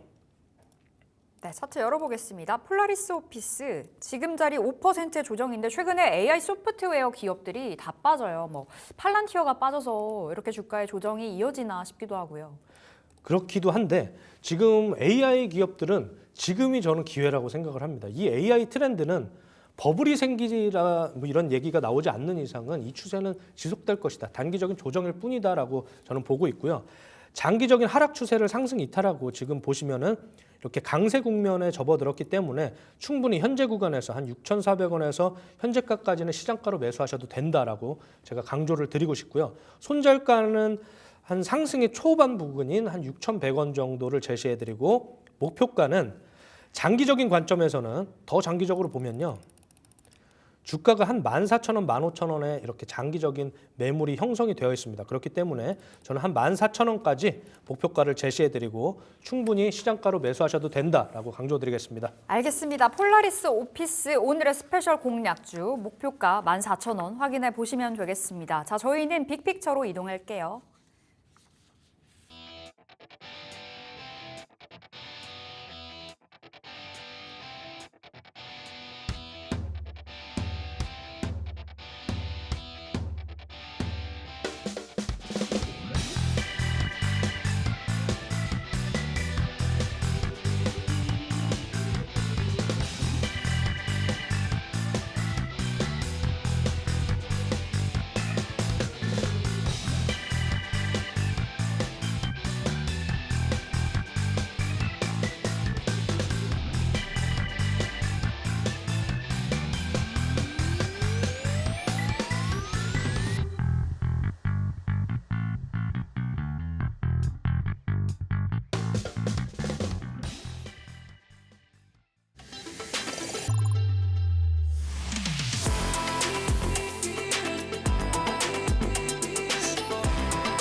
네, 김정기의 빅픽처 함께 하겠습니다. 오늘도 키워드 통해서 종목 받아볼 텐데요. 첫 번째 키워드 열어보겠습니다.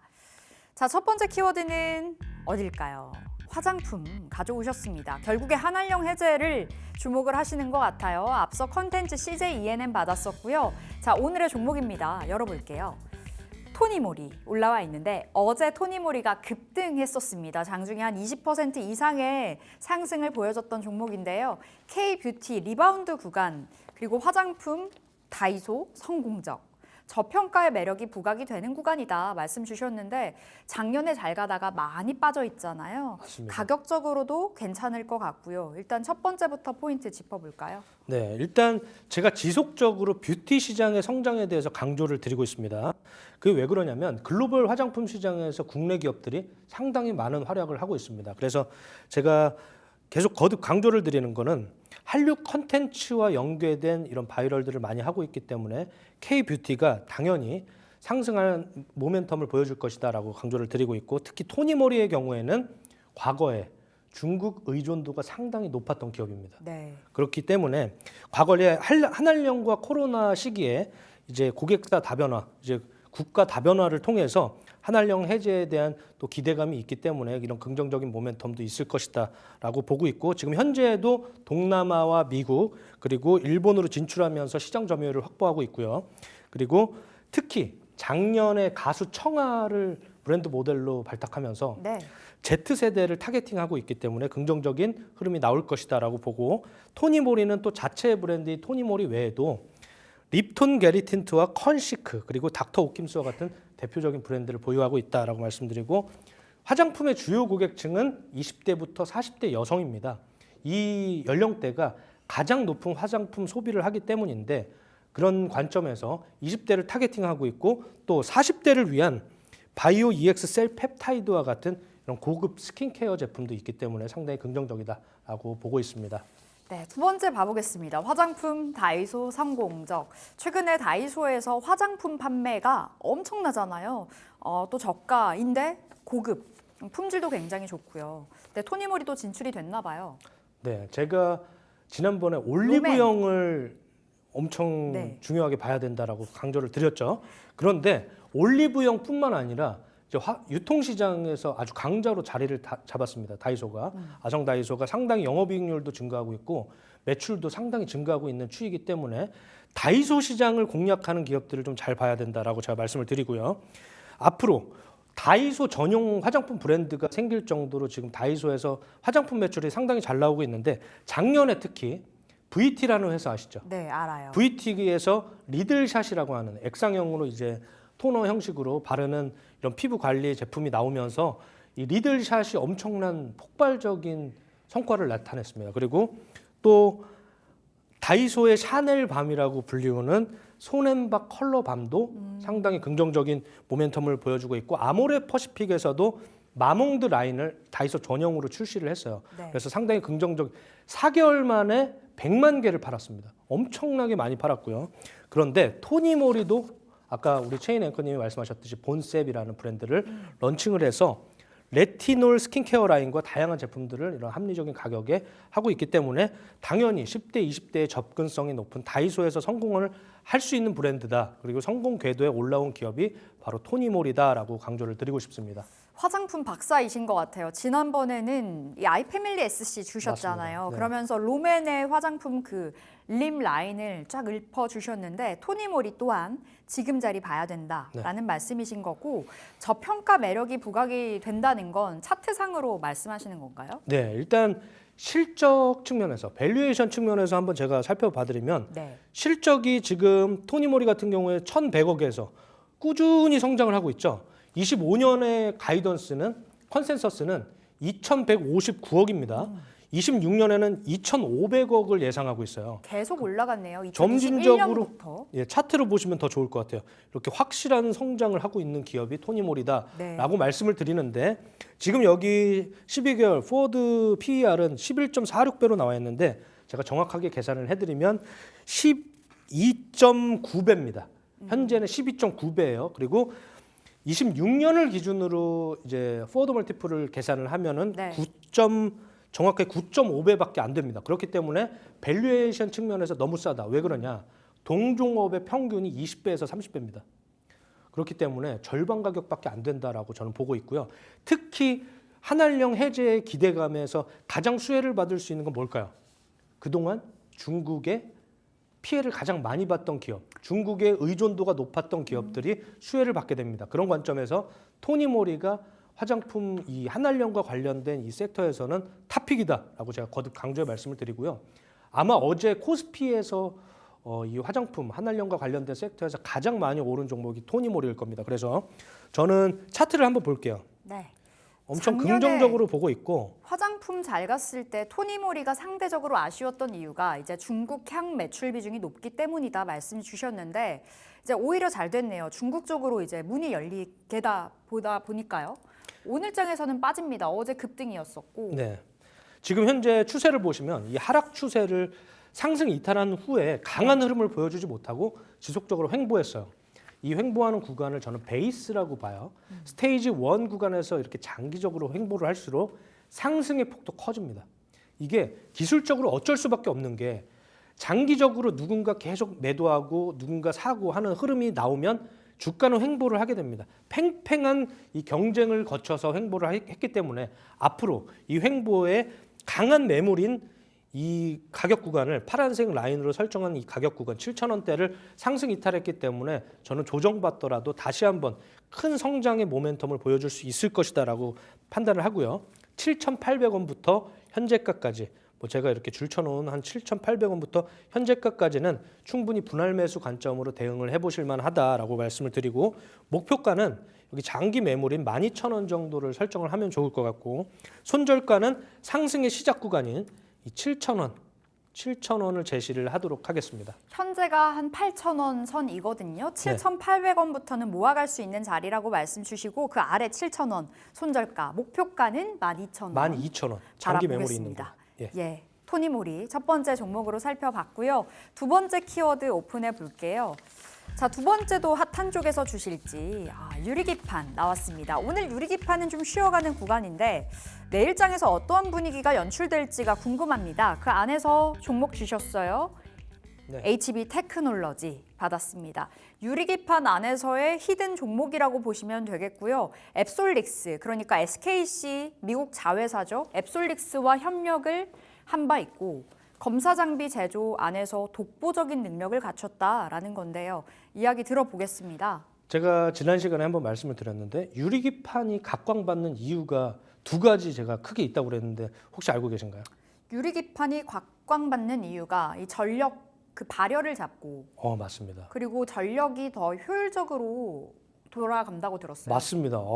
명확하게 우리 최인 앵커는 열심히 정말 많은 섹터를 공부하고 있다라고 우리 시청자분들이 기억을 하시면 될 것 같고 미세회로 구현이 가능한 기술을 가지고 있어요. 유리기판이. 그리고 또 아까 말씀드린 대로 뒤틀림 방지의 효과가 있고 그리고 말씀하신 열 방지 효과가 있습니다. 그래서 이 열 변형을 억제하기 때문에 유리기판이 상당히 주목받고 있는 25년의 메가 트렌드다라고 저는 말씀을 드려요. 액침 냉각, CXL, 유리기판까지 25년에 상당히 좋은 흐름을 보여줄 것이고 아직 시작도 하지 않았다라고 보고 있습니다. 그래서 지금 스타게이트뿐만 아니라 애플에서도 714조 원을 투자한다고 그랬고 알리바바에서도 인공지능과 클라우드 서비스에 지금 3년간 75조를 투자한다고 밝혔습니다. 그렇기 때문에 상당히 유리기판까지도 관심을 다시 한번 받게 될 것이다라고 보고 아직 시작도 하지 않았다라고 저는 판단을 합니다. 그렇기 때문에 충분히 이런 조정 구간에서 모아가실 수 있다라고 말씀을 드릴 수 있을 것 같고요.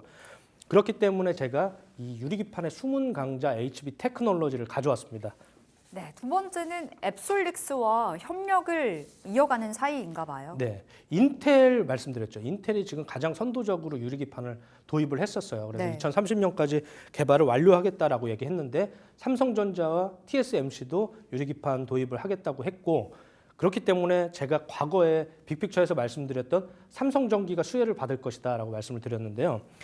여기에 이제 앱솔릭스, SKC의 자회사죠. 앱솔릭스가 미국 조지아주에 유리기판 생산 공장을 설립을 했는데 여기에 HB 테크놀로지의 검사 장비가 납품됩니다.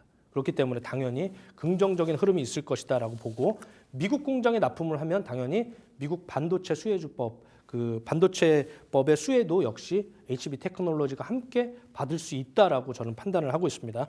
그래서 유리기판, 미국 내 유리기판 수요 증가는 결국에는 앱솔릭스 수혜를 받게 될 것이고 그 앱슬릭스가 수혜를 받게 되면 당연히 HB 테크놀로지도 수혜를 받게 될 것이다. 그리고 미국 법인이 있는 기업을 제가 한 가지 이렇게 말씀을 드리면 네. 필옵틱스가 대장이라고 지금 알고 있죠. 주가의 흐름으로는 대장으로 움직이는데 필옵틱스와 HB 테크놀로지밖에 없습니다. 그렇기 때문에 관심을 가지고 지켜보시면 좋겠다라고 말씀을 드립니다. 필옵틱스 못 썼으면 HB 테크놀로지 노려봄이 좀 더 유리할 수도 있을 것 같아요. 앞으로는 훨씬 더 시가총액도 작고 스몰캡이기 때문에 또 기술력도 가지고 있기 때문에 HB 테크놀로지를 노려보면 아주 좋을 것 같습니다. 자, 세 번째 포인트가 검사 장비 제조 안에서 독보적인 능력을 갖췄다는 건데 두 번째와 연결 지어서 볼 수도 있을 것 같아요. 네, 검사 장비를 다 합니다. 그러니까 예를 들어서 유리기판 검사 장비도 하지만 2차 전지 검사 장비도 해요. 네. 삼성 SDI에 지금 협력해서 공급을 하고 있고 독점 공급하고 있어요. 2차 전지 검사 장비를. 그리고 디스플레이, 삼성 디스플레이와 협력하면서 LCD와 아몰레드 검사 장비를 제공하고 있고 또 중국에도 BOE라는 기업의 LCD 검사 장비를 납품을 하고 있습니다. 그렇기 때문에 상당히 긍정적인 흐름이 나올 것으로 보고 있고 인텔과 AMD에도 글라스 기판, 이 검사 장비와 리페어 장비까지 납품을 하고 있습니다. 그렇기 때문에 당연히 이 회사 우리나라 스몰캡이 이렇게 기술력을 가지고 잘하고 있다는 거 네. 저는 너무나 자랑스럽게 생각을 하고 앞으로 정말 두 배 이상의 멀티플 받을 수 있다라고 보고 있기 때문에 긍정적으로 제가 말씀을 드리고요. 삼성에서 유리기판 독자적인 밸류 체인을 이제 형성을 하게 된다면 삼성 전기뿐만 아니라 이 스몰캡에서 필옵틱스와 당연히 HB 테크놀로지도 수혜를 받게 될 것이다. 이렇게 강조를 드립니다. 자, 차트 열고 확인을 해보겠습니다. HB 테크놀로지가 상대적으로 저평가가 되어 있다 말씀 주셨는데 그런데 차트 길게 열어보니 고점 대비해서 많이 빠져 있습니다만 저점 대비해서는 또 많이 올라간 거 아니야? 라는 생각이 들거든요. 네. 하지만 이제 기술적인 측면에서 이제 유리기판 수요는 이제 막 늘어나기 시작했거든요. 그렇다면 주가가 이 모든 것을 다 반영했을까? 앞으로 미래에 일어나는 이런 기업들, 뭐 엔비디아뿐만 아니라 여러 기업들에서 글로벌 반도체 기업들에서 유리기판을 이제 막 도입을 하기 시작하기 때문에 2030년까지 저는 이 수혜를 다 주가가 지속적으로 상승할 수는 없지만 아마 25년에는 조정받더라도 다시 한번 정말 진짜 상승의 모멘텀이 있을 것이다라고 보고 있고요. 지금 장기 매물대를 돌파한 후에 다시 한번 조정받고 있어요. 이런 구간은 저는 아주 좋은, 기술적으로도 아주 좋은 풀백 구간이라고 생각을 합니다. 네. 풀백이라는 거는요, 눌림목이라는 건 상승한 이후에 나와줘야 됩니다. 그렇기 때문에 지금 현재 구간은 지금 제가 줄 쳐놓은 2,600원에서 뭐 현재 구간 이 정도에서는 충분히 분할 매수 관점으로 대응이 가능하다라고 보고 있고요. 목표가는 아까 말씀드린 장기 매물 한 4,000원 정도에 형성이 되어 있어요. 이 정도 4,000원 정도를 보시면서 대응을 하시면 되고 중간에 급등하면 차익 실현하시고 모아가는 전략 여전히 유효하고 손절가는 2,200원 제시를 하도록 하겠습니다. 자, 4,000원 목표가 받았습니다. 현재가 한 2,800원, 600원이네요. 2,600원 선에서 거래 이어가는데요. 멀티플 2배는 받아가야 되는 종목이다. 말씀 주신 만큼 여러분 내 포트에 잘 넣어보셔도 좋을 것 같습니다. 이렇게 두 번째 종목이었고요. 세 번째 키워드 열어보겠습니다. 자, 오늘의 세 번째는 어딜까요? 화장품 유리기판 그리고 2차 전지 받았습니다. 앞서 맞아요. 전해질 관련해서 종목 주신다고 하셨잖아요. 자, 전해질 관련주 나왔습니다. 동화기업. 제 기억으로는 지난주 수요일부터 거의 수직 상승을 보였던 걸로 기억이 나거든요. 미국 테네시주에서 생산 거점을 완성을 했다. 트럼프, 수혜주라고도 볼 수 있을 것 같고 전액 시장 안에서의 급성장 그리고 고객사 다변화 효과도 기대해 볼 수 있다라는 건데 미국 테네시에 공장이 있는 거예요? 맞습니다. 이 테네시주에 공장을 설립을 완공을 했어요. 이 동화기업은 원래는 2차 전지 기업이 아닙니다. 그럼요. 뭘까요? 인테리어 자재 기업이에요. 그래서 인테리어 자재도 1등을 하고 있습니다. 우리가 쉽게 알고 있는 MDF나 PB라고 하는 파티클 보드 그리고 마루제 같은 것들을 만드는 회사인데 네. 이 분야에서도 인테리어 자재에서도 1등을 하고 있고 또 2차 전지로도 강한 새로운 모멘텀이 생겼는데 그게 왜 그러냐면요. 동화 일렉트로라이트라는 자회사가 있습니다. 네. 이 자회사가 2차 전지에 반드시 필요한 전해질을 하는 기업입니다. 그렇기 때문에 상승의 모멘텀이 충분히 있다라고 제가 말씀드리고 이 자회사가 미국 테네시주에 공장을 완공을 했어요. 그래서 23년 6월에 착공을 시작해서 1년 8개월 만에 이제 완공을 했기 때문에 현재 이 생산 캐파가 상당히 압도적인데 네. 8만 6천 톤을 생산할 수 있습니다. 이게 어느 정도 전기차에 보급이 될 수 있냐면 약 200만 대에 들어갈 수 있어요. 엄청난 이 전해질 생산 캐파를 늘렸다는 것. 이런 투자를 하기 전에, 집행하기 전에 고객사와의 커넥션이 없었을까요? 있었겠죠. 당연히 있었을 겁니다. 그렇기 때문에 이런 관점에서 본다면 동아기업은 아직 시작도 하지 않은 기업이다라고 말씀드리고, 또 아시아에도 있어요. 한국과 중국에도 생산 기점이 있고, 또 말레이시아부터 특히 헝가리, 네. 유럽에도 있어요. 그래서 전 세계적으로 어디든 전기차에 전해질을 공급할 수 있는 생산 거점을 마련했기 때문에 이런 밸류체인 관점에서 본다면 상당히 긍정적인 흐름이 나올 것이다라고 보고, 지금 현재 글로벌 총 생산량은 16만 톤입니다. 캐파가 엄청나네요. 엄청나죠. 400만 대 이상을 생산할 수 있는 캐파이기 때문에 이게 전기차는 배터리 수요가 증가하면 전해액 수요가 무조건 같이 따라 증가를 합니다. 그래서 네. 이런 관점에서 동아기업이 이제 미국 시장 점유율도 확대할 것이다라고 보고 있고요. 두 번째가 이제 네. 전해액 시장이 급성장한다라는 건데 2차 전지가 제대로 개발을 하게 된다면 따라가는 쪽인 거잖아요. 당연하죠. 그리고 오히려 선도할 수도 있다라고 저는 보고 있는 게, 지금 현재는 LG 엔솔과 삼성 SDI가 투자를 주축으로 해서 시장이 이제 투자가 이루어지고 있는데, 전해액은 배터리 내부에서 리튬 이온을 이동시켜주는 혈액과 같은 그런 필수 소재입니다. 필수적이에요. 이 중요한 거는 필수기 때문에 이렇게 많이 생산을 하는 겁니다. 그래서 전기차 한 대당 약 40kg 정도의 전해액이 들어갑니다. 그런데 우리 아까 말씀드렸던, 제가 추가적으로 좀 말씀을 드리면, 전고체 배터리는 이 전해액을 고체 형태로 공급하는 걸 얘기해요. 네. 그런데 이 고체 전해질 관련 기술도 이 동아기업이 지금 개발 중에 있다. 그러니까 전해액뿐만 아니라 전고체까지. 그렇습니다. 전고체 배터리에도 납품할 수 있는 이 고체 전해질을 개발하고 있다라고 보시면 될 것 같고요.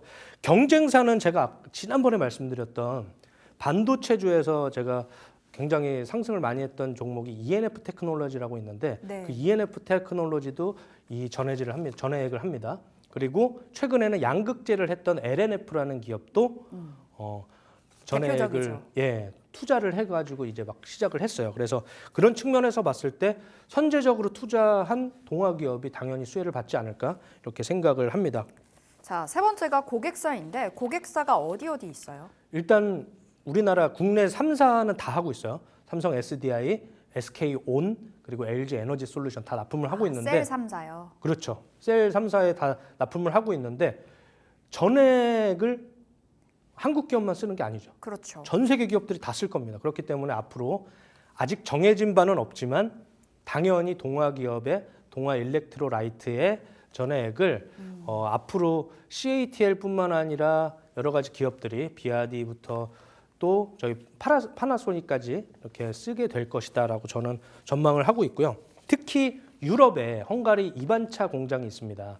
SK온의 공장인데 이쪽에 지금 동아기업이 납품을 하기로 했어요. 결정이 됐고 또 헝가리에 공장을 지었죠. 그렇기 때문에 직납이 가능한 상황이다라고 보시면 될 것 같고, 수입에 의존했었어요, 이 전해액을. 그런데 PA800이라는 자체 기술을 가지고 배터리 전해질을 개발을 했기 때문에 이제는 완성차 업체까지도 납품을 하게 됐습니다. 현대기아부터 네. 여러 가지 기업들의 이 전해액을 납품하기 때문에 당연히 플러스 알파의 실적이 나올 것이다. 왜냐? 본업도 잘하고 있죠. 인테리어 아까 소재 자재들 1등 기업이고, 여기에 플러스 알파로 자회사 동아일렉트로라이트의 이런 전해액 시장에서 성장이 네. 충분히 긍정적인 모멘텀을 보여줄 것이다라고 보고 있습니다. 실적 한번 볼까요? 네, 좋습니다. 동아기업 실적이 뭐 작년엔 안 좋았겠죠. 2차 전지가 참 부진했었다 보니 네. 어떻게 나오나요? 23년에는 지금 적자 전환을 했어요. 그런데 이제 분기로 보면 24년에는 흑자 전환을 하게 됩니다. 흑자 전환을 했고 24년 4분기부터 아마 1분기까지 점진적으로 플러스 알파의 실적이 나올 것이다. 그리고 25년에는 상당히 긍정적인 실적 흐름이 나올 것이다. 저는 이렇게 보고 있습니다. 그래서 좀 주가를 한번 살펴보면, 자, 차트 열어볼게요. 지난주에 굉장히 주목도가 높았던 기업이고 오늘은 쉬어갑니다만 네. 이제 드디어 시세 분출하는 자리라고 봐야 될까요? 1년 내내 이렇게 지속적으로 하락했어요. 이런 하락 추세를 어쨌든 상승 이탈을 했습니다.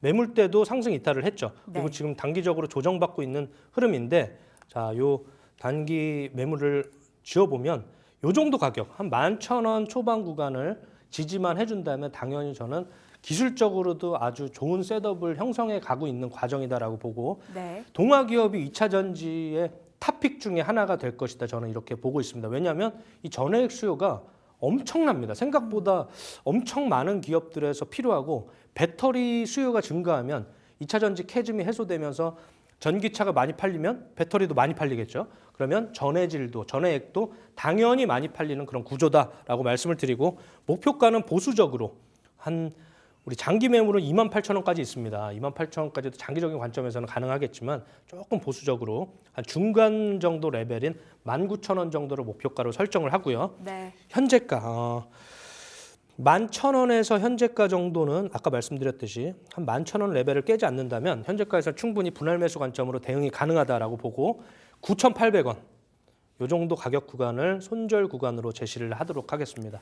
알겠습니다. 오늘 마지막 종목 동화기업이고요. 유럽에서 지금 전기차가 잘 팔린다고 하죠. 뭐 테슬라는 급감했습니다만 전년 대비해서 한 37%가량 잘 팔렸다고 하는데 배터리 많이 팔릴수록 전해액 또한 많이 팔릴 수밖에 없다라는 측면으로 설명을 주셨어요. 세 번째 동화기업 챙겨가시면 되겠습니다. 목표가 19,000원으로 저희가 안내 드리겠습니다. 자, 김정기 마스터님과 여기서 인사드릴게요. 오늘 말씀 고맙습니다. 네, 감사합니다.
네, 이어지는 팔란티어의 급락, 그리고 테슬라의 8% 낙폭, 필라델피아 반도체 지수도 좀처럼 올라오지 못했던 마이너스 2%를 기록했던 가운데 오늘 우리 시장 나름대로 잘 버티고 있습니다. 오후장의 수익 섹터는 어떻게 바라보면 좋을까요? 머니딜 스테이션에서 함께 이야기 나눠보도록 하겠습니다.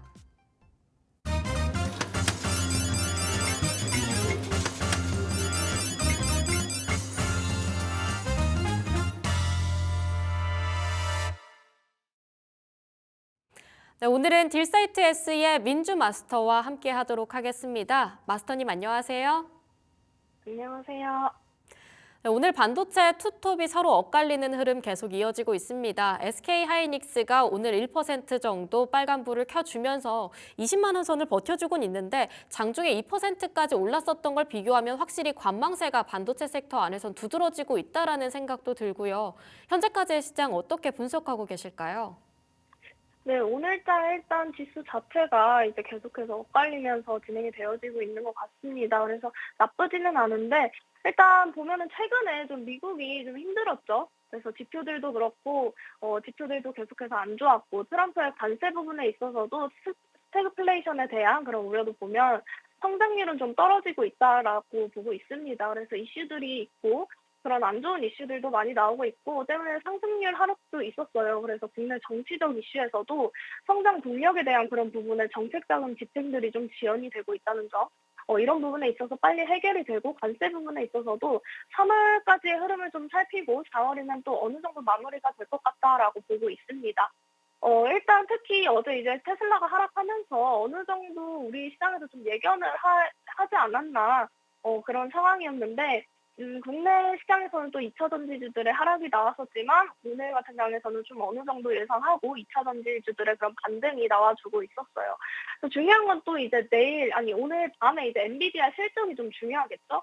그래서 오늘 밤에 좀 발표가 될 테고 내일 또 우리 시장에 또 반영이 되지 않을까 싶습니다. 그래서 사실 엔비디아는 계속해서 좋은 실적을 좀 내고 있었어요. 그래서 컨센서스가 사상 최대치고 매출 380억 달러로도 나오고 해서 거의 좀 엔비디아는 100점에 가까운 실적이 좀 나와줘야 우리 시장에 좀 반영이 되고 있는데 좀 중요하다고 생각하는 건 향후에 그런 컨퍼런스를 어떻게 지지를 할 것인가, 이런 딥시크 이후의 전략을 어떻게 젠슨 왕이 이야기를 할 것인가에 대해서 이런 여부가 좀 중요한 것 같다라고 보고 있습니다. 그래서 엔비디아의 방향성에 대해서 가이던스에 초점을 두고 가는 게 좋다라고 보고 있고, 이후에 어떤 스케줄이 나오는지에 대해서도 좀 살펴봐야 할 것 같습니다. 그래서 엔비디아가 또 어디에 새로운 모멘텀을 줄 것인가, 저번 주에 이제 액침 냉각이나 유리기판에 대한 이야기가 나오면서 엔비디아의 그런 다음 먹거리로 또 힘줄 부분이 어디에 초점을 둬야 할 것인가, 보면은 지금보다 더 수급이 강해질 것 같다라고 보고 있습니다. 그래서 이 부분에 따라서 주가의 움직임이 좀 반영이 될 것 같고, 또 엔비디아의 그런 기술적인 측면에서는 사실 썩 좋지는 않습니다. 그래서 그런 부분을 좀 체크하면 좋을 것 같고, 사실 그동안 또 미국 증시, 나스닥 시장이 크게 하락하면서 국내 증시는 좀 회복력을 힘있게 보여주고 있었어요.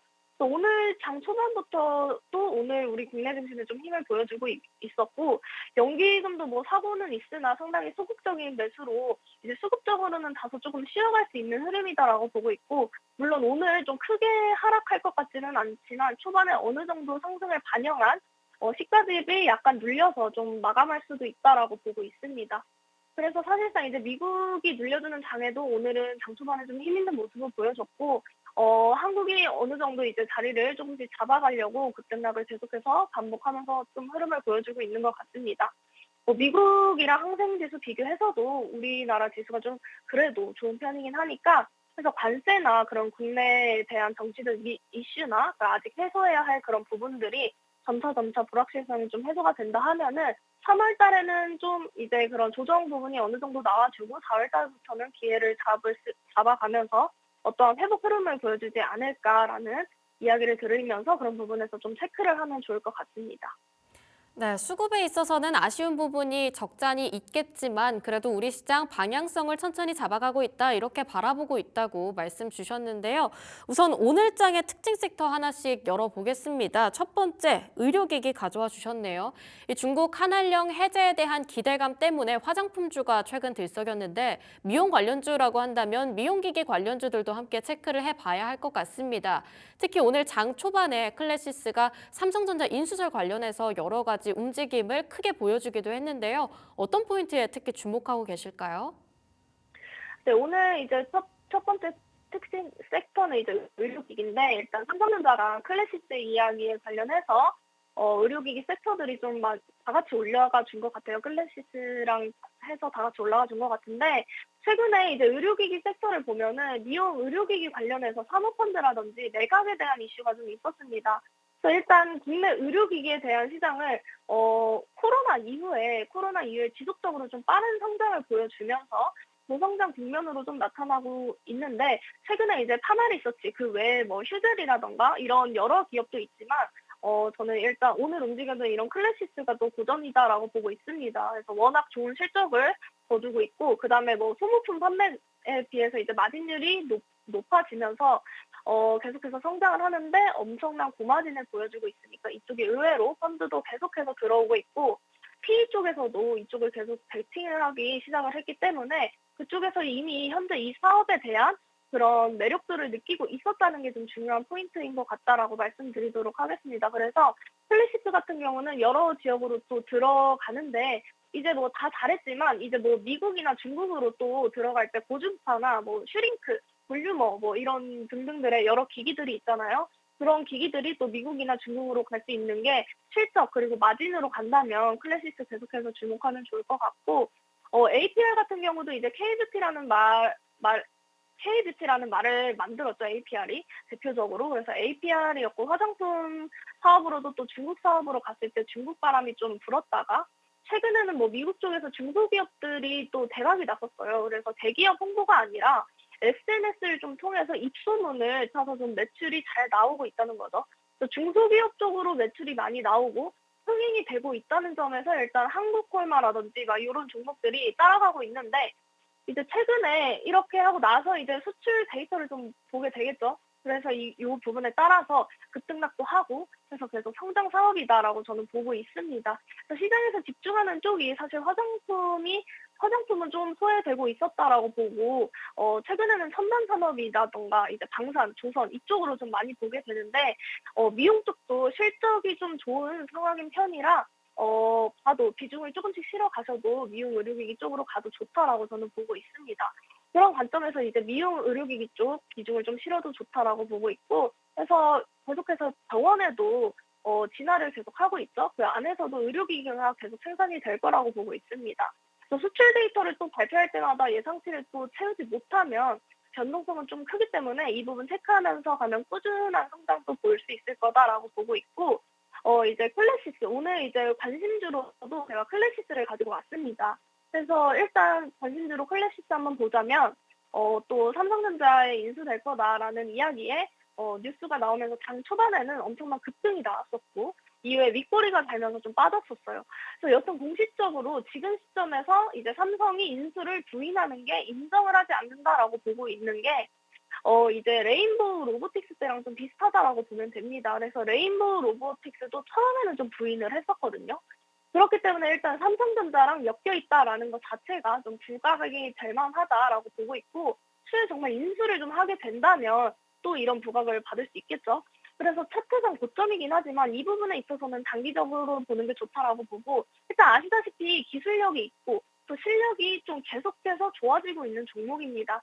그래서 슈링크, 볼륨업, 의료기기 뿐만 아니라 피부과 전문 기기도 계속해서 생산을 하는데, 이제 가정용 제품으로도 개발을 해서 이걸 판매 확대를 하겠다. 이걸 국내뿐만 아니라 홍콩이나 태국 이런 글로벌 시장의 진출도 계속해서 서두르고 있다는 점에서 삼성전자가 지금 이제 홈 헬스케어 시장에서 AI를 이제 활용해서 신사업 포석을 두고 있기 때문에 삼성전자가 1월에 CES에서도 AI 그 피부 분석해서 케어 솔루션을 삼성전자가 마이크로 LED 뷰티 미러에 탑재를 해서 선보이기도 했습니다. 그렇기 때문에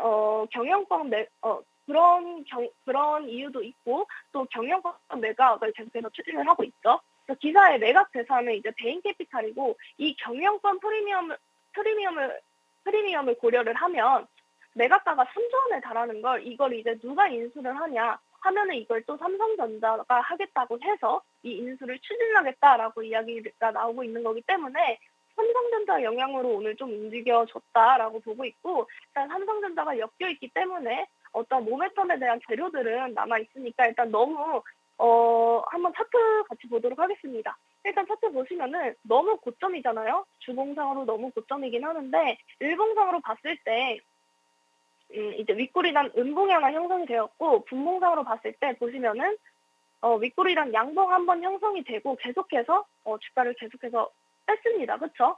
그렇게 됐을 때 이제 추후에 변동성을 좀 만들어 줄 텐데 그 부분에 있어서 바닥 잡히는 거 좀 확인을 하고 물량을 확보하면 좋을 것 같다라고 보고 있습니다. 일단 오늘 윗꼬리단 양봉이 한번 형성이 되었는데 지금 길게 뺐기 때문에 사실 충분히 다시금 상승할 수 있는 힘은 충분하다라고 보고 있습니다. 그래서 아직 지금 보시면 거의 품절주다라고 보면 되거든요. 그래서 유통 물량이 일단 26%밖에 없고 신고가 영역에 있지만 이미 윗꼬리를 달아서 이 부분에 있어서도 다시금 이 윗꼬리만큼 올라갈 수 있는 여력은 충분하다라고 보고 있습니다. 그래서 지금 자리에서 매수를 해주시면 오히려 눌려주는 구간에서 매수 진입이 오히려 좋다라고 보고 있고, 다만 이제 너무 고점 부분에 있으니까 일단은 단기적으로만 보면 좋을 것 같다라고 보고 있습니다. 그래서 목표가는 65,000원에서 66,000원 사이로 봐주시면 좋을 것 같고, 손절가는 48,000원 구간 잡아드리도록 하겠습니다. 네, 오늘 장 출발할 때부터 클래시스 사실상 20% 가깝게 올라갔는데 윗꼬리가 상당히 길게 달리고 있습니다. 현재 한 1% 정도의 약한 빨간불 켜고 있는데요. 하나의 저점 매수 기회가 될 수 있을지 포인트 잘 기억하셔서 성공 투자하시길 바라도록 하겠습니다. 이어서 다음 특징 섹터 살펴보겠습니다. 재건 쪽 가져와 주셨는데 사실상 그동안 있었던 종전 관련해서 첫 관문, 우크라이나 쪽에서의 광물 협상 테헤란 쪽이었습니다. 근데 이번에 우크라이나가 최종 합의에 나서겠다라는 소식이 나오면서 오늘 재건주들 투심도 상당히 괜찮은데요. 어떤 포인트에 특히 집중하고 계실까요? 이제 우크라이나 재건 관련해서 좀 보게 된다면 실제로 이제 러시아 우크라이나 전쟁이 재건 작업을 좀 시작하게 된다면을 좀 생각하면서 초점으로 두고 보면 될 것 같습니다. 근데 지금은 사실 전쟁이 진행 중이고 있고 최근에 이제 러시아 우크라이나 전쟁이 3년 정도 진행이 되면서 이제는 끝날 때가 됐다라는 그런 종전 협상이 이루어질 가능성이 높다라고 나오고 있죠.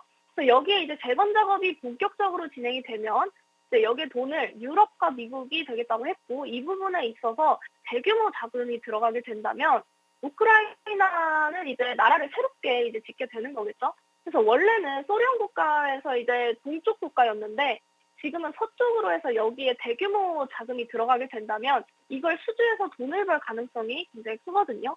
그래서 이걸로 이제 국내에서도 대기업부터 중소기업까지 이제 이 부분에 대해서 모두 준비를 하고 있기 때문에 재건 관련주는 이제 추가적으로 좀 준비를 해야 할 시기가 아닌가 싶습니다. 그래서 트럼프의 이제 대선 공약이었죠. 이런 종전에 대한 이야기가 있었고 새로운 이슈 중에서도 이제 미군 경계선에 이제 미군을 투입한다라는 소식에 이제 미군 투입을 하게 되면 미국에서는 이제 우크라이나한테 이제 광물을 요구를 했어요. 히토류를 달라고 했고 중국이 이제 미국을 좀 견제를 했었기 때문에 이 부분에 있어서 일단 무려 700조 원 가량인데 이제 미국이 요구를 했고 이번 전쟁에 이제 미국이 상당히 많이 관여를 했어요. 해서 이제 재건 관련 사업을 많이 할 거다라고 보고 있기 때문에 진짜 우크라이나의 총 피해 규모가 1,400억 원에서 1,500억 달러입니다. 그래서 거기에 주거용, 건물 인프라, 그런 기업의 자산, 농업 이쪽으로 좀 수혜를 받을 수 있는 기업 중에 오늘 이제 대동그룹이 또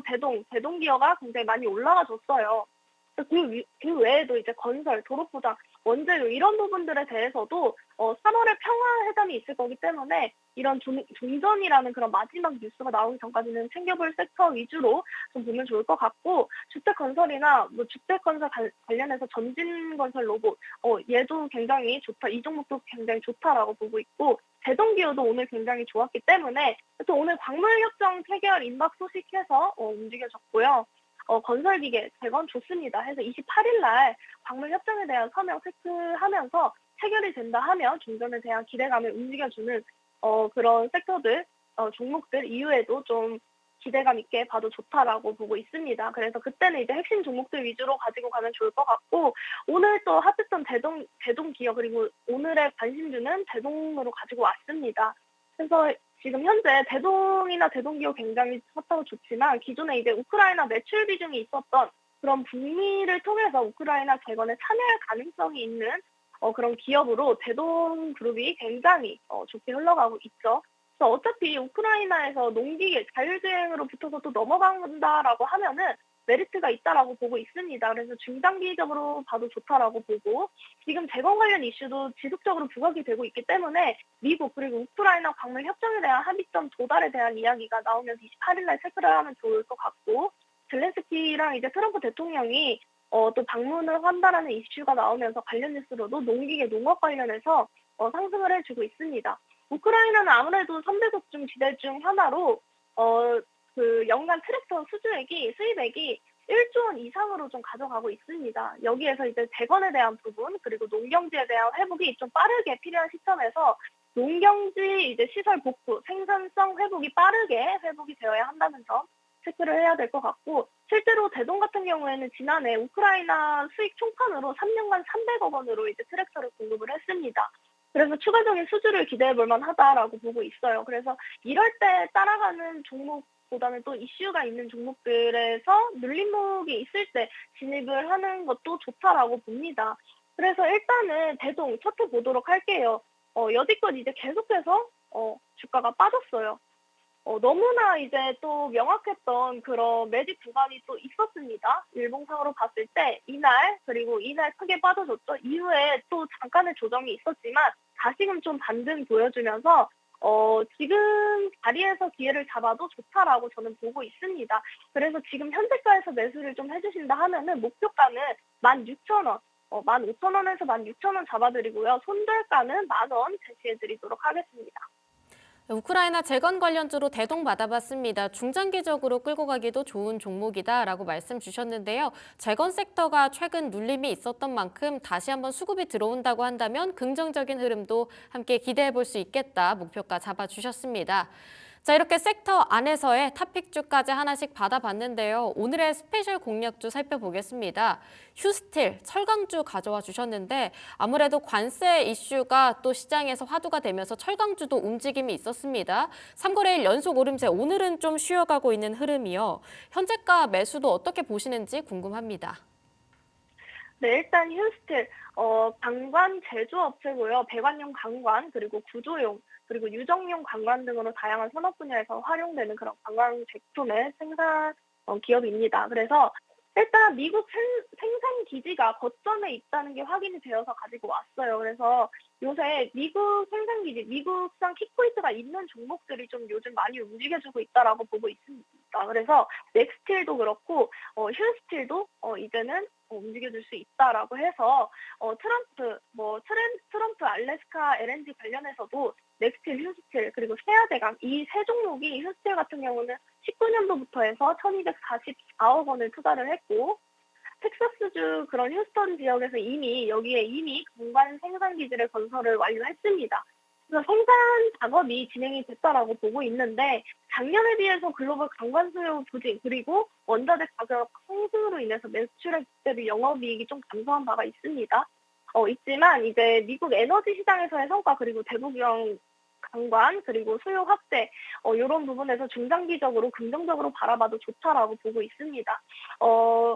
그래서 이제 결국 이쪽으로 수급이 몰릴 가능성은 충분히 있다라고 보고 우리가 LNG선에 대한 그런 삼성중공업 오늘 굉장히 좋았지만 삼성중공업 그리고 동성하이텍 그리고 한국화보 기자재도 좀 좋다라고 보고 있지만 자리가 이미 좀 높은 상황이기 때문에 오히려 바닥에 있는 미국 생산 거점이 있는 그런 휴스틸이 좋다라고 저는 보고 있습니다. 그래서 휴스틸의 에너지 시장 그리고 성장, 그리고 그린 에너지 산업 그런 수요 확대에 대해서도 중장기적인 그런 매출 성장을 좀 기대해 볼 만하다라고 보고 있습니다. 그래서 원가 상승 그리고 글로벌 수요 부진이 단기적인 그런 수익성에 부정적인 영향을 미칠 수가 있어서 미국 시장 수출 비중에 대한 확대 그리고 제품 성과를 좀 체크하면서 가면 안정적으로 좀 가지고 갈 수 있지 않을까 싶어요. 그래서 바로 휴스틸 차트 보시면은 한 3년 안 되게 좀 이렇게 계속해서 3년 정도 계속해서 주가가 빠졌었어요. 그래서 이제 전환을 할 수 있는 계기가 나왔고 이제 재상승할 수 있는 그런 가능성이 있기 때문에 현재가에서 매수를 해주셔도 충분히 목표가 6,000원까지는 그래도 가지고 갈 수 있지 않나라는 그런 목표가가 6,000원이고요. 손절가는 일단 3,400원 잡아드리도록 하겠습니다. 이 부분에 있어서 이미 일봉상으로도 계속해서 저점을 높이고 있기 때문에 추세 자체가 상승 추세로 전환이 됐다라고 보고 있습니다. 그래서 앞으로의 그런 상승 여력이 충분하다라고 보고 있기 때문에 오늘의 스페셜 공략주는 휴스틸 제시해드리도록 하겠습니다. 네, 중장기적인 매출 성장 기대감까지 있다 휴스틸 받아봤습니다. 그동안의 눌림이 강했었던 만큼 추세 전환에 따른 상승 모멘텀 하나씩 짚어봤습니다. 네, 지금까지 딜사이트S 민주마스터와 함께했습니다. 마스터님 좋은 말씀 감사합니다.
오늘 시장을 뜨겁게 다루고 있는 이슈들 하나씩 짚어보는 핫딜 시간입니다. 오늘은 딜사이트 경제TV 최태우 기자와 함께하도록 하겠습니다. 기자님 안녕하세요. 네, 안녕하세요.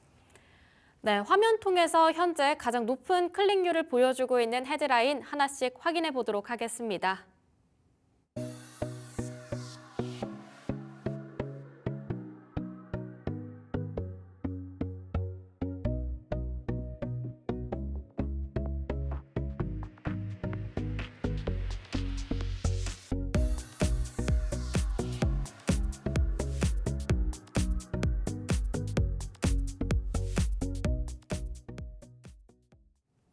첫 번째 헤드라인부터 출발해 보도록 하겠습니다. 가상자산 거래소인 코빗에 관련한 이야기인데요. 앞으로의 성장이 특히 기대감을 많이 받고 있다고 합니다. 배경부터 살펴볼게요. 현재 코빗의 현황은 어떻습니까? 네, 코빗은 국내 암호화폐 거래소 중 4위에 해당하고 있는데요. 거래 대금 기준으로 4위입니다. 순위만 보면 꽤 높은 위치이지만 실제 시장 점유율은 낮은 편입니다. 코인게코가 집계한 자료에 따르면요, 21일 오후 기준 점유율이 0.4%로 1%에도 못 미치는 상황입니다. 이는 업비트와 빗썸이 사실상 시장 대부분을 점유하고 있기 때문인데요. 이 둘의 점유율을 합하면 90%에 달합니다. 코빗은 중위권 거래소 중에서는 3위인 코인원과 경쟁 관계인데요. 지난해 예치금 이용료를 경쟁적으로 낮추면서 점유율 격차를 좁혔지만 최근 다시 격차가 벌어지고 있습니다. 같은 날짜 기준으로는 코인원의 점유율이 1.6%로 4배에 해당하는 상황입니다. 업비트와 빗썸 사실상 시장 점유율의 차이가 큽니다. 그 와중에 경쟁사 코인원을 뽑아주셨는데요. 점유율이 4배나 차이 나는 거면 이런 상황을 봤을 땐 코빗 점유율 가져오기가 좀처럼 쉽지는 않은 상황일 것 같습니다. 좀 어떤 한 수가 있을까요? 네, 일단 상황을 보면은 점유율 고착화가 심화되고 있는 건 맞습니다. 올해 하반기 법인 고객 등장이 기회로 꼽히고 있는 건데요. 상황이 바뀔 수 있다는 관측이 나오고 있습니다. 법인의 자산시장 진입에 따라 시중은행과의 협력 관계가 주목받고 있습니다. 코빗의 경우 신한은행과 함께 법인 계좌 발급을 준비를 마친 상황인데요. 2020년부터 블로코, 페어스퀘어랩 등과 함께 가상자산 전문 수탁 기업인 한국 디지털 자산 수탁, 즉 K닥을 설립한 게 대표적입니다. 코빗은 K닥 설립 후 1년 만에 신한은행으로부터 투자를 유치받았고요. K닥 고객사를 대상으로 법인 계좌 시범 발급도 시행했습니다. 금융위의 로드맵 발표 이후 조금 늦게 법인 계좌 발급을 검토한 경쟁사들에 비해서 발빠른 조치라는 평가가 나오고 있습니다.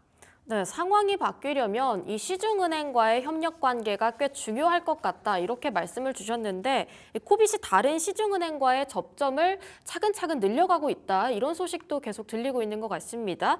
향후 확장 속도가 조금 빠를 수도 있겠다라는 생각도 드는데 어떻게 나오고 있나요? 네, 맞습니다. 일단 K닥은 지난해 7월 농협은행이 투자한 수탁사 카르도와 협병을 마쳤는데요. 코빗의 입장에선 시중은행 2곳과의 접점이 생긴 셈입니다. 이에 따라 법인 고객 확보도 다른 거래소보다 빠를 것으로 예측되고 있습니다. 특히 김민수 K닥 대표는 운영 노하우를 이미 갖췄다라고 자신하기도 했는데요. 법인 투자 시장을 그간 바라보면서 대기업 상장사를 중심으로 사업을 전개해왔다고 자신했습니다. 향후 비트코인 ETF, 가상자산 발행 시장 등 관련 사업에도 적극 참여할 거라고 이야기했습니다. 코빗은 기업 금융 대응팀 인원도 확충할 계획입니다. 네, 두 번째 헤드라인 살펴보도록 하겠습니다. KB국민카드와 관련한 소식인데요. 이 KB금융지주 주요 계열사 가운데 2024년에 배당을 시행하지 않은 계열사가 이 KB국민카드뿐이라고 합니다. 이 부분에 대해서 금융업계에서는 다소 이례적이다라고 하는데요. 왜냐하면 기업이 보통 배당을 줄일 때는 실적이 좀 악화되는 경우들이 많은데 사실상 KB국민카드 지난해 호실적을 기록했다고 합니다. 실적 어떻게 나왔는지 배경부터 하나씩 짚어보겠습니다. 네, 말씀해 주신 것처럼 지난해 실적 반등에 성공한 상황인데요. 2022년 이후 4천억 원 밑으로 떨어졌던 당기순이익이 지난해 4,027억 원으로 회복됐습니다. 전년도인 2023년도 대비해서는 14% 넘게 증가했는데요. KB금융그룹의 비은행 포트폴리오 다각화에도 기여했다는 평가가 나오고 있습니다. 비은행 부문에서 손해보험과 증권에 이어 3위 자리를 차지했습니다. 이 같은 실적을 기록할 수 있었던 데에는 신규 회원 유치 전략이 유효했기 때문인데요. 국민카드는 실적이 떨어졌던 2022년 이후 카드 상품 개발에 주력했습니다. 새롭게 출시한 위시카드가 지난해 8월 100만 장 발급을 돌파했고요. 쿠팡의 와우카드도 10월부터 100만 장 발급을 돌파했습니다. 지난해 KB 국민카드에 유입된 신규 회원은 161만 명이나 되는데요. 경쟁사인 현대카드, 삼성카드, 신한카드 등과 비교해도 몇십만 명의 격차를 벌린 상황입니다. 신규 고객도 확보하고 흥행을 연달아 하고 있는 것 같습니다. 이번에 실적 흥행과는 반대로 또 연체율이 상승했다라는 우려감도 있는 것 같은데요. 이유는 뭘까요? 네, 지난해 KB 국민카드의 연체율은 1.31%인데요. 지난 2022년 0.92% 대비 높아졌습니다. 2023년 1%를 넘은 뒤 더 악화된 건데요. 사실 KB 국민카드만의 변화라기보다는 카드업계 전반의 흐름으로 보시는 게 정확합니다. 최근 경기 침체가 그 원인으로 꼽히고 있는데요. 카드업계는 취약 차주의 상환 능력이 악화되면서 카드 할부금 그리고 대출 상품의 연체가 증가했다고 보고 있습니다. 이에 따라 연체율도 자연스레 상승했다는 분석입니다. 여기에 가맹점 수수료 인하 정책이 지난해 지속되면서 건전성이 더 악화됐다는 평가가 나옵니다. 네, 경기 침체, 지금 말씀 주신 그 포인트 하나로 지난해 호실적을 기록했던 카드사들도 올해는 좀 수익 악화가 우려된다라는 이야기들 계속 나오고 있는 것 같습니다. 이 KB 국민카드 입장에서는 연체율을 잡으면서도 실적을 계속 끌어올려야 할 것 같은데요. 특별한 대안책이 있을까요? 우선 김재관 신임 사장을 중심으로 리스크 관리 체계 전반을 정비하고 있는 상황입니다. 지난해 내부 리스크 관리를 위해 AI 모델 통합 관리 시스템을 구축했고요. 내부 협업 체계도 개선했습니다. 빅데이터를 활용한 리스크 모니터링을 강화하고 정교한 신용평가 모델도 향후 운영할 방침입니다. 수익성 강화를 위해서는 기업 금융 서비스와 AI 서비스가 핵심이 된다고 보고 있는데요. 지난해 말에는 카드업계 최초로 금융위에서 생성형 AI 서비스를 혁신 금융 서비스로 지정받았고요. 올해부터는 KB페이 앱으로 비대면 상담 서비스도 도입할 예정입니다. B2B 사업 부분을 확대 개편해 기업 대상 금융 서비스를 강화하고 플랫폼 사업 그룹도 재편해 플랫폼 수익 기여도도 늘릴 방침입니다. 네, 다음 헤드라인 넘어가 보도록 하겠습니다. 현재 투자자분들 사이에서도 꽤 관심이 높은 그런 이슈일 것 같은데요. 대체거래소 3월 4일 출범인데 머지않았습니다. 사실상 다음 주 화요일 이쪽으로 대체거래소 관련한 소식 한번 짚어봐야 할 것 같은데요. 네, 다음 달 4일 국내 최초 대체거래소인 넥스트레이드가 출범합니다. 지금은 한국거래소가 단일 시장으로 있었죠. 넥스트레이드 출범 이후에는 복수의 거래소가 생길 예정입니다. 사실 제도 자체는 이미 마련된 지는 10년이 넘었습니다만 실제 출범으로 이어진 게 이번이 처음이라 의미가 깊습니다. 우선 투자자 입장에서 보면 거래 시간이 늘어납니다. 정규장 시간은 오전 9시부터 오후 3시 20분까지였잖아요. 근데 아무래도 직장인분들 입장에서는 거래가 힘들다라는 얘기가 많았는데 대체 거래소가 추가되면서 프리마켓이 8시부터 열립니다.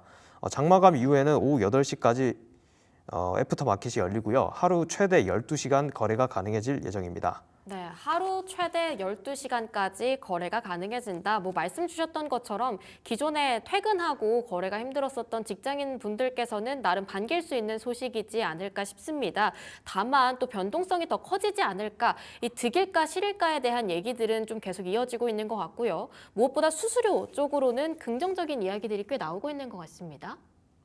네, 맞습니다. 투자자 입장에서 반길 만한 소식이 더 있는데요. 바로 말씀해 주신 수수료의 변화입니다. 기존에 주식 거래를 할 때 증권사에 내는 수수료 외에도 한국거래소에도 수수료를 내야 했는데요. 대기성 체결 수수료는 기존보다 40%, 즉시 체결 수수료는 기존보다 20% 낮게 설정됩니다. 특히 4월 말까지 대체거래소 넥스트레이드를 통한 모든 거래에서 수수료가 면제됩니다. 그 밖에도 호가 유형이 다양해져 투자 전략도 다양하게 전개될 수 있는데요. 우선 중간가 호가가 생깁니다. 중간가 호가는 최우선 매도 호가와 최우선 매수 호가의 평균 가격으로 자동 조정되는 호가인데요. 업계에선 중간가 호가가 도입되면 실제 호가 단위가 낮아지는 효과가 또 생긴다. 그리고 거래량도 늘어난다라는 얘기도 나오고 있습니다. 또 특정 가격에 도달하면 지정가 호가를 내는 스톱 지정가 호가도 추가됩니다. 기존의 기관 투자자들만 할 수 있었던 프로그램 매매가 개인 투자자 입장에서도 가능해졌다라는 평가가 나오고 있습니다. 네, 지금 말씀 주신 중간가 호가 그리고 스톱 지정과 관련해서는 개인 투자자분들께서는 약간 다소 낯설다라는 부분이 있을 것 같은데요. 이 부분에 대한 사전 공부는 좀 필요해 보입니다. 확실히 거래 전반에 대한 지각 변동이 예상되곤 있습니다. 복수거래소가 대신에 모든 종목을 한 번에 다 끌고 가지는 않죠. 거래 가능한 종목들이 어느 정도 제한되어 있다라고 들었는데요. 네, 맞습니다. 아무래도 변동성 문제 말씀해 주신 것처럼 대체거래소와 금융당국도 고려하고 있는 것 같은데요. 우선 코스피, 코스닥 상장 주식이 거래 대상이 됩니다. 출범 후 2주간 거래되는 건 10종목인데요. 코스피에서 5종목, 코스닥에서 5종목이 설정될 예정입니다. 이후 시가총액과 거래대금을 종합적으로 고려해 800종목이 추가됩니다. 현재 선정된 종목을 보면요. 코스피에서는 롯데쇼핑, 제일기획, 코오롱 인더스트리, LG U+, S-오일 있고요. 코스닥에서는 골프존, 동국제약, SFA, YG 엔터테인먼트, 컴투스 등이 있습니다. 특히 ETF와 ETN으로 거래하시는 투자자분들 많은데요. 레버리지나 인버스 상품을 포함한 이런 ETF 상품도 거래가 된다고 하니까 참고하시면 좋겠습니다. 네, 대체거래소 앞으로 우리 시장 안에서 어떤 지각 변동을 가져올지는 다소 궁금합니다만 또 미국 같은 경우도 이미 운영을 하고 있었던 제도이기 때문에 앞으로의 향방은 좀 지켜봐야 할 것 같습니다. 이어서 네 번째 헤드라인으로 넘어가 보도록 하겠습니다. 하나호텔 앤드 리조트가 국내 단체 급식 업체로는 사실상 2위인 아워홈 인수를 추진하고 있는데요. 범 LG가를 떠나가는 만큼 영향력이 적지는 않을 거라는 이야기들도 나오고 있습니다. 아워홈의 현재 인수 상황 어떤지 한번 짚어주실 수 있을까요? 네, 사실 아워홈이 LG 유통으로부터 독립된 지 20년이 넘은 상황입니다. 근데 하지만 주주들 구성을 보면 범 LG가 일부들로 구성이 돼 있기 때문에 이제 실적 의존도도 범 LG가 발이 좀 크다는 평가가 있었습니다. 다만 실제로는 범 LG가 물량이 아워홈 전체에서 20%에 불과한 것으로 파악되고 있는데요. 공정거래위원회가 삼성 웰스토리에 대한 그룹의 부당 지원을 지적한 적이 있죠. 이런 전적이 있던 만큼 대기업들도 일감 몰아주기를 지향하는 분위기가 반영됐다라는 분석이 나옵니다. 아워홈도 범 LG가 물량이 있지만 대부분 경쟁 입찰 위주로 들어온 것으로 전해지고 있는데요. 특히 아워홈은 설립 첫 해부터 2000년이죠. 외부 고객사 유치에 적극 나섰고요. 오너 2세이자 고 구작 회장의 막내딸 구지은 전 부회장이 오피스, 생산시설, 병원, 대학 등으로 고객 다변화를 꾀했다는 평가가 나옵니다. 이에 따라 이번 인수로 인한 실적 타격도 제한적이라는 분석입니다.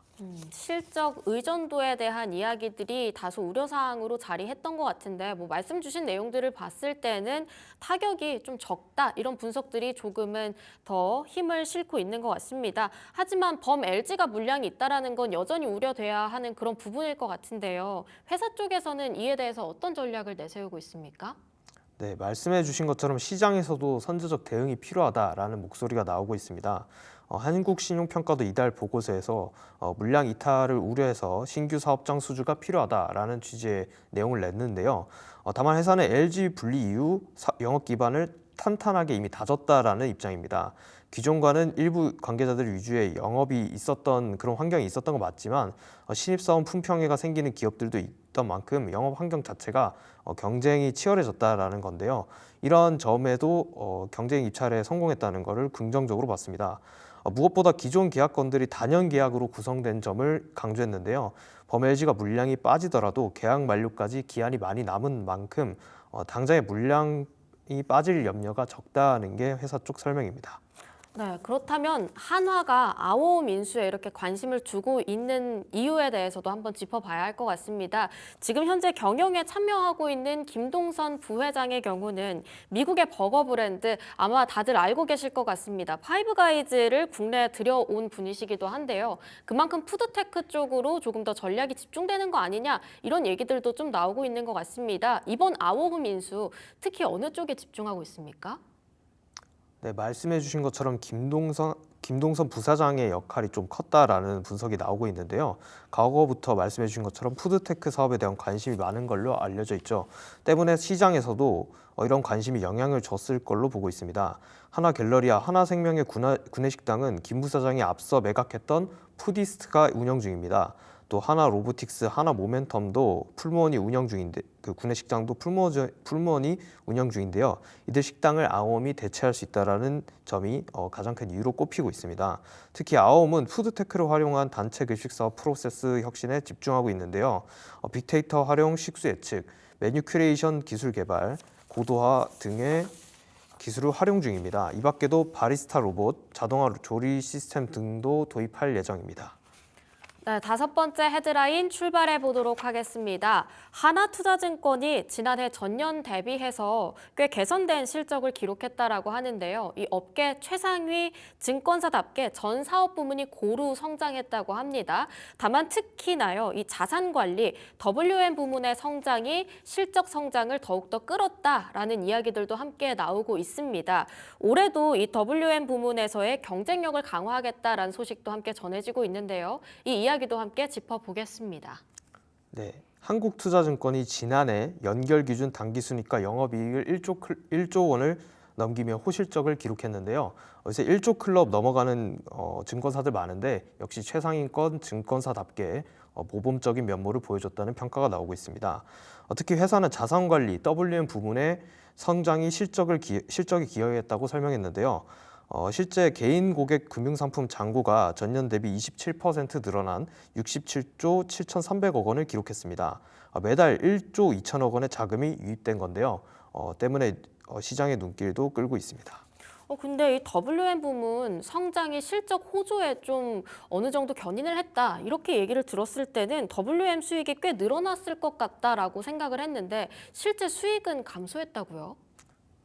네, 맞습니다. 한국투자증권의 WM 수익은 전년 대비 12.3% 감소했는데요. 판매 상품 중에 채권, 발행어음 등이 빠지면서 생긴 변화입니다. 채권이랑 발행어음은 금융상품에는 들어가지만 실제 실적에 발라낼 때는 운영 부문으로 들어갑니다. 상품을 구매하는 고객들이 있긴 하지만 부문 자체가 다르게 들어가기 때문에 이런 오해가 생긴 건데요.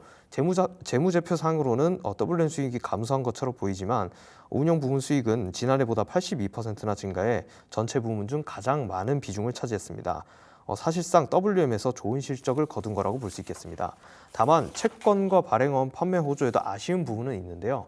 바로 ELS입니다. ELS는 기초자산의 변동에 따라 수익이 결정되는 수익증권이죠. 홍콩 ELS 사태 이후 인기가 급감하며 발행량도 줄고 있습니다. 때문에 급락 이전의 2020년과 비교하면요, 한투증권의 ELS 판매 수수료 수익이 전체 판매로 수수료 수익의 절반이나 됐지만 지난해에는 20%까지 줄어든 상황입니다. ELS 수익이 줄어들면서 WM 수익도 이렇게 수치상으로는 감소한 걸로 보입니다. 네, 수치상으로는 감소했지만 전반적으로는 성장을 끌고 가고 있었다. 이렇게 이야기 들어봤습니다. 핫딜 저희가 준비한 소식은 여기까지입니다. 지금까지 딜사이트 경제TV 최태우 기자와 함께했습니다. 기자님 좋은 말씀 감사합니다.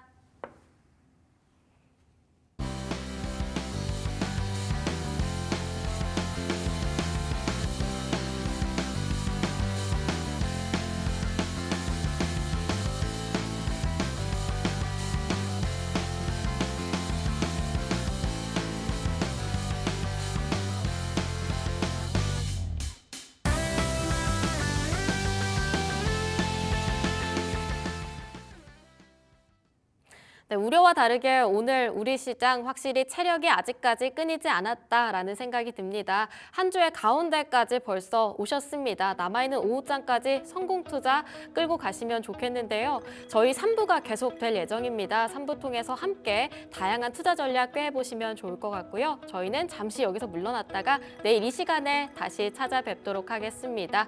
네, 함께해 주신 여러분 고맙습니다.